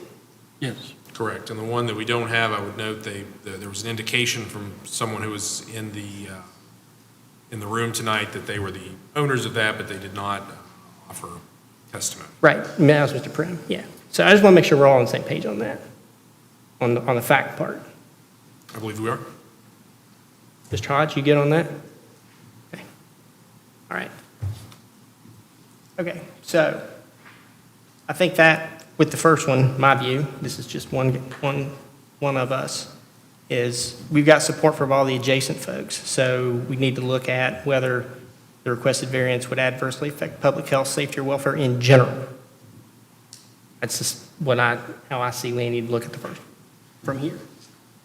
Is that fair, or you guys read that differently? The reading says the criteria reads, the variance will not adversely affect the public health, safety, or welfare, or the rights of adjacent property owners. Okay, I so agree are with your reading. we reading that as just the adjacent property owners then? Everything, the whole first clause? My read actually would be that there are two separate clauses. Okay. Since it uses the word "or," and we'd have to determine whether it affects the public health, safety, or welfare, or the rights of adjacent owners. Right. It seems the rights of the adjacent owners you've dealt with, or has been Okay. dealt with, based on the comment that you made previously. All right, I agree with you. So it's two separate issues. I agree. All right, so we've already addressed the second one, so let's address the first one. Agreed. So what do you think on, I mean, this is the difference between 100 feet and 16 feet, is that going to adversely affect the public health, safety, or welfare in general, outside of the adjacent property owners? I think that's the question. Agreed. No. You don't think so?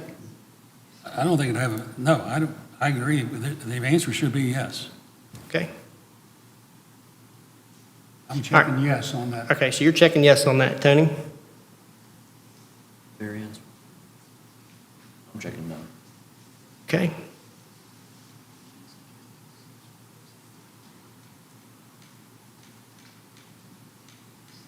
I'm sorry, we had a no there. He has no, yeah. I'm going to check yes on that. So we've got, So you've got two yeses and one no for the first criteria. right. And as a reminder, I only break a tie, which won't be an issue tonight since there's, Shouldn't be, yeah, Shouldn't be. you're right. unless Okay. someone abstains. All right. Okay, well, let's move to the second one then. So, arises from the special conditions or attributes which pertain to the property for which it is sought, and which were not created by the person seeking the variance. So, I think the testimony was the triangle shape of the property made it impractical or impossible to put a automotive service center on that property, given its layout. That was the testimony. So I think the question is that something the applicant created, or is it the proposed use itself? I mean, does that disqualify it? Because they could put a Wendy's there or something like that. Is the request to put a type of operation that requires a variance, is that creating the condition? I think that's, in my mind, that's the question, but you all please help me out. I'm just trying to I agree that's move things along. I agree that's the question. Yes. All right. So I know you're not voting, but you can help. Well, I mean, if we think about, the variance arises from special conditions or attributes which pertain to the property. The question in my mind is this triangular shape a special attribute which pertains to the property? And Right. the second is, whether, the question becomes whether or not the applicant created that special attribute. Yes. And I believe you have to meet both criteria. I'm sorry? And I believe that you have to meet that there is a special attribute and that the applicant did not create it. So your answer would be yes? If he were voting. I think that's where he is. I believe it would be, because you've got, the triangular shape is there, the applicant did not create that triangular shape, and we've not heard any evidence about any other special conditions which pertain to this property. This is C1, is that what is zoned? Correct. Okay. It also seems relevant that certain businesses could go in here that don't fall within the uses that require variance, such as a restaurant, a shop of some nature, et cetera. Melissa, are there any other similar types of operations that require that 100-foot setback besides automotive? No. Automotive repair, automotive service, that's where the 100 feet comes in. There's a special section in 1100 that states to that fact. Right, okay, so if you want to put a car wash in, you wouldn't have to have 100-foot, No. or Sheets. Well, yeah, Sheets would probably fall under the service center dependent upon what they provided. For example, like office would have a regular 20-foot setback. A retail store would have a 20-foot rear setback. But they wouldn't have 100-foot. Yes, correct. They would not have a 100-foot. All right. What about a bar? Could they put a bar there? I'm sorry? A bar? No, a bar is not allowed in a C1. Okay. Restaurant? A restaurant is allowed, yes. So like As the far Wendy's. as- Yes, any restaurant is an allowed use in the C1 as far as the use that goes on the property. In that case, you would determine, does all your needs fit? I mean, parking for a restaurant would be a different monster as opposed to what we're doing here. So everything's dependent upon what a different proposal would be. You're playing what if. So O'Reilly's doesn't have that problem because they're a retail. They're a retail store. All right, so they don't have they'd have a 16 or 20?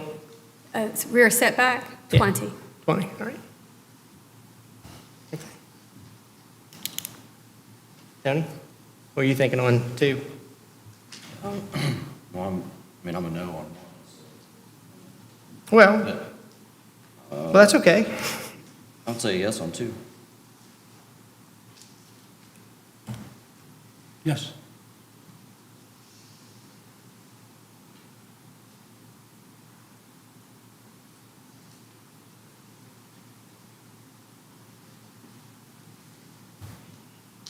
All right, I think I'm a yes on 2 as well. All right, so let's go on to third one. Unnecessary hardship, permit a reasonable use of the land. So I guess the hardship would be inability to operate that kind of store on that property adjacent to Tays Valley Road. Seems to me, or there's another hardship that we've identified. I mean, the folks who are applying for it wouldn't be able to operate their business, period, without it. So that seems to be pretty much a pretty serious hardship to me. So I'm a yes on 3. Yes. Tony? I'm a yes. All right. Okay, then last, variance will allow the intent of the zoning ordinance to be observed with substantial justice. This is sort of a catch-all, as we've talked about before. I mean, part of the zoning ordinance is to, promote orderly development of types of businesses throughout the county. And, we've got evidence that there's a lot of these service centers all the way up and down Tays Valley Road. Some of them were in before the variance, but one more of those, I don't think is going to make a material difference as to the character of the businesses on Taste Valley Road. That's just my view. What do you think? Yes. All right, Tony? No. He's a no on that one? All right, I'm a yes on that one. You're going no? Tony is. No. Tony's a no, I'm a yes. You're a yes. Okay. All right. So, we finished the sheet for the variance, right? Mr. President? Yeah. At least, all right, so I will make a motion that we approve the variance as submitted for the fact that 2 out of the 3 voting members tonight have found all of the factors in the worksheet to be yes. So that's motion is to approve it as submitted. Motion has been made to approve the variance request at issue this evening based upon the factual record and the discussion deliberations of the board. For a second? I'll second that. Okay? Any discussion? No. Oh, I mean, just to say that going by the sheet, we're required, our criteria requires us that if we answer no to one of the criteria, then we have to say, we have to vote no on permitting variance. right. Does that comport with the motion that he's made? It does. The question would become if you check as a member of the board, if you believe the answer is no to any criteria, your vote should be no. All right, so now you're calling the, Now, any further discussion? No. All in favor? aye. Aye. All opposed? Opposed. All right, 2-1. With 2 votes to approve and 1 opposed, the variance is approved. All right, We next have the special permit to permit the construction of the 7-bay automobile repair, including body and paint work use at 3818 Tays Valley Road, Hurricane. Those criteria, and I think rather than reading them at the beginning, why don't we read them one at a time as we discuss them? yeah, that sounds good. First criteria, the use will not discourage the development or impair the value of the surrounding and adjacent land and use districts. The question becomes whether the proposed use will discourage development or whether it will impair the value of the surrounding and adjacent land. All right, I would suggest to my other board members that all the reasons we found, or at least the 2 of us found, the first criteria of the variance to be a yes would apply here.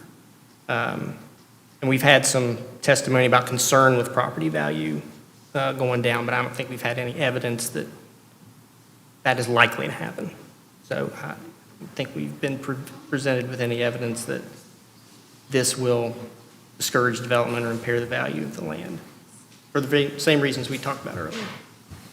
Agree. I agree. Tony? I don't agree with that. Right. I would be a false on that. All right. So it appears based on the first criteria that we have two members who find that that criteria is met and would mark true, and 1 who does not believe that that has been met and would mark false. All right. Okay. Excuse me, Mr. President. The public hearing is closed, ma'am. It is. Yes. Yes. Okay, so I just want to know where you all are. All right, so let's move on to the next one. Traffic. The concentration and volume of vehicles in connection with the use will not be more dangerous or hazardous than the usual traffic of the use district.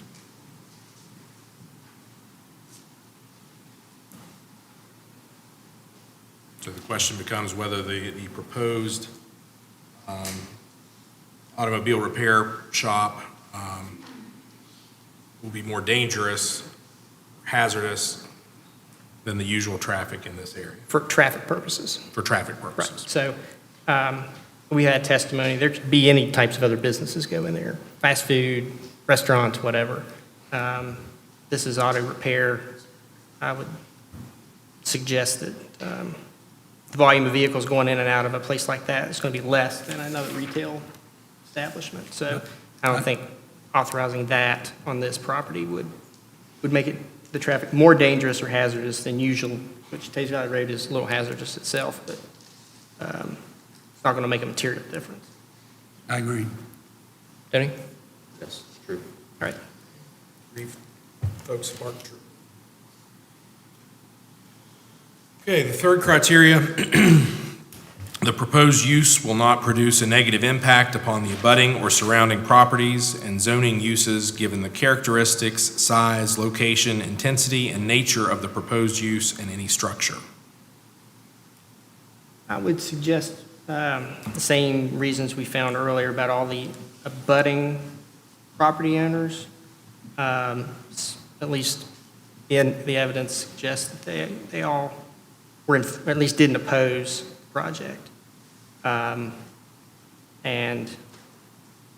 so that takes care of the abutting and surrounding properties, negative impact. Characteristics, size, or location. I mean, auto repairs done all up and down Tays Valley Road. Size of it doesn't seem to be anything different than what's already there, Mr. Tire or other places. Location, same issue. Intensity, same thing. And nature of the proposed use. Those are all up and down Tays Valley Road in a C1. That's my view. I mean, it also seems there's already a store right there. Yeah, an auto parts store right It's an there. auto parts store that has a similar impact. Yep. Okay. So I'd find 3 to be true. I agree. False. Right. Next one. The location, extent, arrangement, and intensity of the proposed use is to be such that its operation will not be objectionable to adjacent and surrounding uses by reason of noise, smoke, dust, odor, fumes, vibrations, or glare. Okay. So we had some testimony about the building being insulated to reduce noise and electric tools. We've also got, as we talked about earlier, the immediately adjacent folks didn't oppose it. And I think it was Ms. Tennant testified that she can hear things from O'Reilly's already, 400 feet away.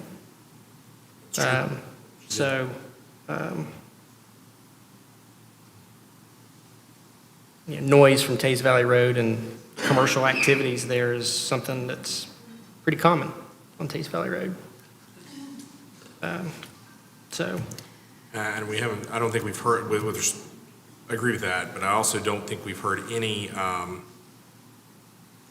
testimony, evidence, or discussion about smoke, dust, odors, fumes, vibrations, or glare based on the way that this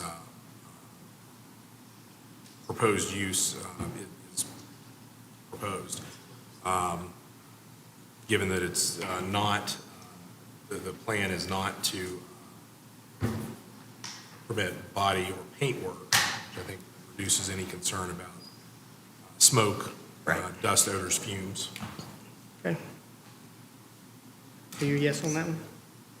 Yes. A true, I'm sorry. Tony? Yeah. True. Okay. All right. Are you a yes, Mr. Stone Street? Yes, I am sorry. I'm a true. Oh, true, I'm sorry. The next criteria, the use, arrangement of, and location of uses and structures must be compatible with surrounding uses and zones or is capable of being made compatible through the imposition of conditions.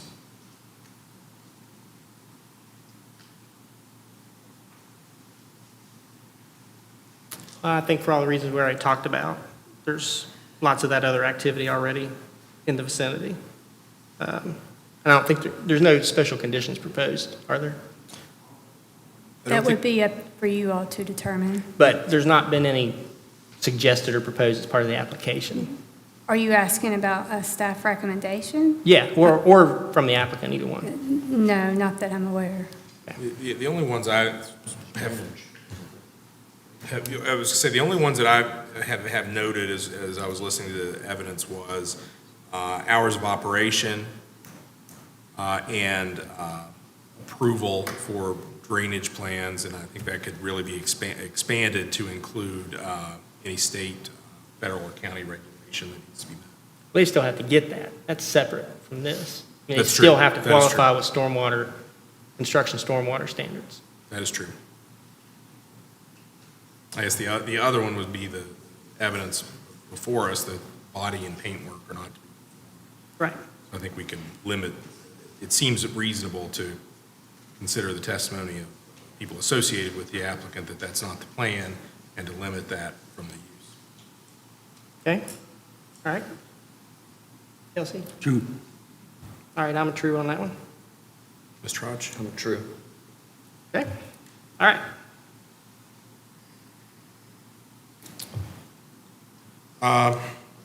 The next criteria, the use and structures is not detrimental to the health, safety, and welfare of the locality involved. I think we already covered that in the first variance criteria. So Yes. for all those reasons, I'd say that's a true. True. False. All right, 2 trues and 1 false. Right. Okay? I guess for the record, we should note that it's important that so far, at least, all of the falses have been from 1 member. Right. That is important to note. Okay, the next criteria, the use and structures conform to the purpose, intent, and objectives of the zoning ordinance. I think we already covered that in criteria 4 of the variance application. Yes. So I'm a true on that for those reasons. True. Okay? False. All right. 2 trues, 1 false. The final criteria, the proposed use is properly located in relation to any adopted master plan, general plan, land use plan, thoroughfare plan, or street plan, particularly in its relation to existing collection and local street systems and pedestrian circulation.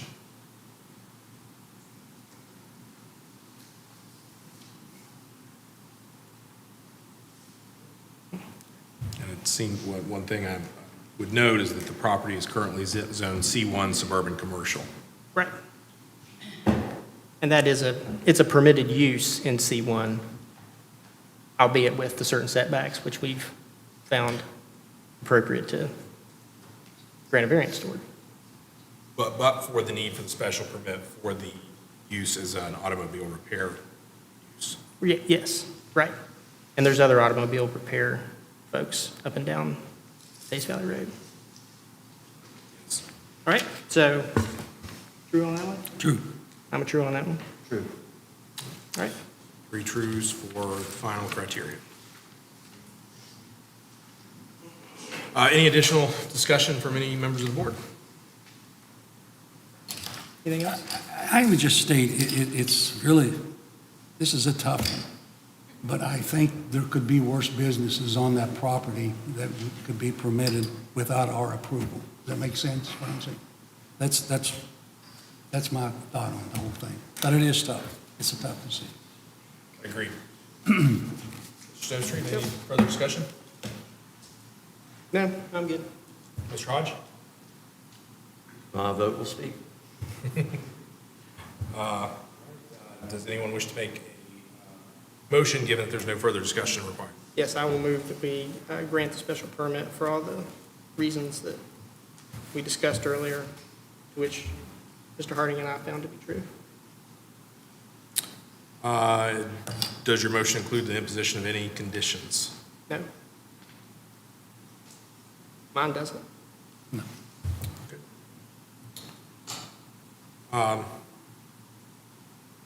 Any discussion of Mr. Stone Street's motion to to approve the special permit as submitted. This same thing I discussed before as with the variance. In this case, I had at least one of the criteria, and this time I had 4 out of the 8 marked false, so therefore I'll be directed to vote no. On the, Okay. Any further discussions or deliberations necessary? No. No.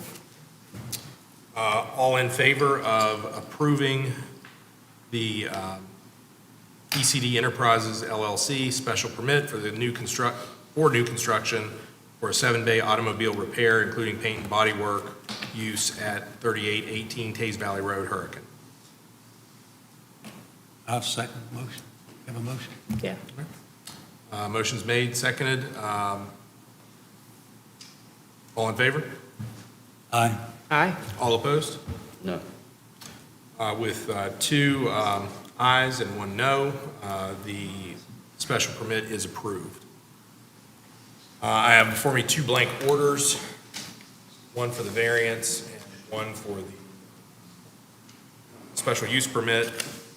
Make a motion that I mark that we, the board, have approved both applications, and that I be authorized by the board to sign both orders. Second. Any discussion? All in favor? Aye.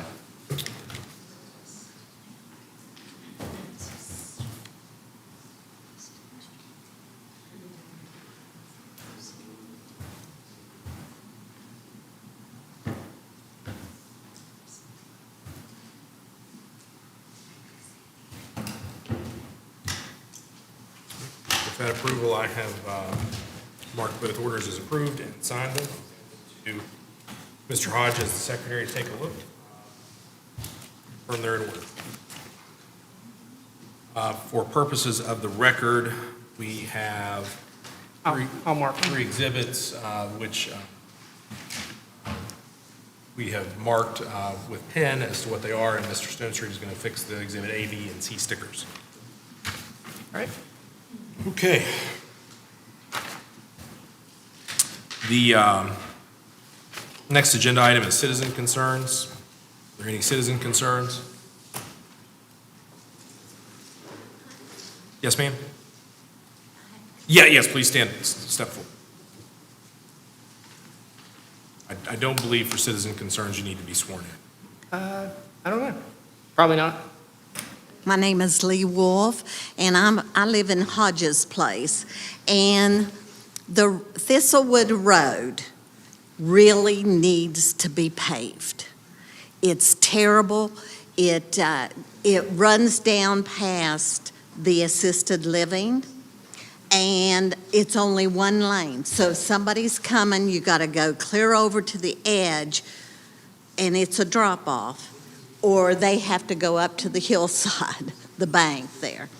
And it really needs to be widened and paved. They keep patching it, and it keeps tearing up. And it's a main thoroughfare through there. It's Thistlewood Road. And also at Thistlewood Road and Tays Lane, there needs to be a 4-way stop there. Somebody is going to get killed there. And people come out the other part of Thistlewood where the apartments are. They don't even stop, and they'll turn there in front of you. But there needs to be a 4-way stop before somebody is killed. Those are very serious concerns, and they're unfortunately, they're beyond the jurisdiction of this board, which can only hear zoning appeals. But I would encourage you to speak with the county commission. I'm not sure who has jurisdiction or requirement to maintain that road, but The county commission? If it were me, I would probably start with the We're county in commission. Hurricane, I mean, we're in Putnam County. Yeah, and we're not the county commission though, so I would recommend that you maybe start there. They may be able to help you. Okay, all right, thank you. Thank you. Any other citizen concerns? Actually, I can answer a question for all roads that are owned by the state. You don't have to go through the state to get anything like that. There you I go. work for the DOT. Maybe we should speak with him. All right, with no additional citizen concerns, we'll move on to the staff report. Okay, our normally scheduled meeting would be April 6th, but there's no agenda. Because there's no agenda, then the next opportunity would be May 4, potentially, and we don't know if there is an agenda yet or not, but that's our next opportunity, unless you all choose to call a special meeting for something. Given that there's no agenda on April 6th, I recommend that we go ahead and cancel that, You and me. unless anybody just wants to come. I got other Anything things else? to do. from The staff? only thing I have else to report is last time we met, you did hear a sign variance. Let me wait.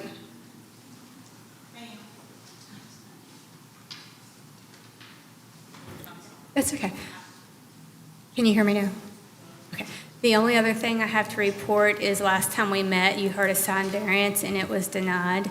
And since that time, the freestanding sign has been removed. I did notice that. And that's all I Good. have. Well, all those folks should be happy.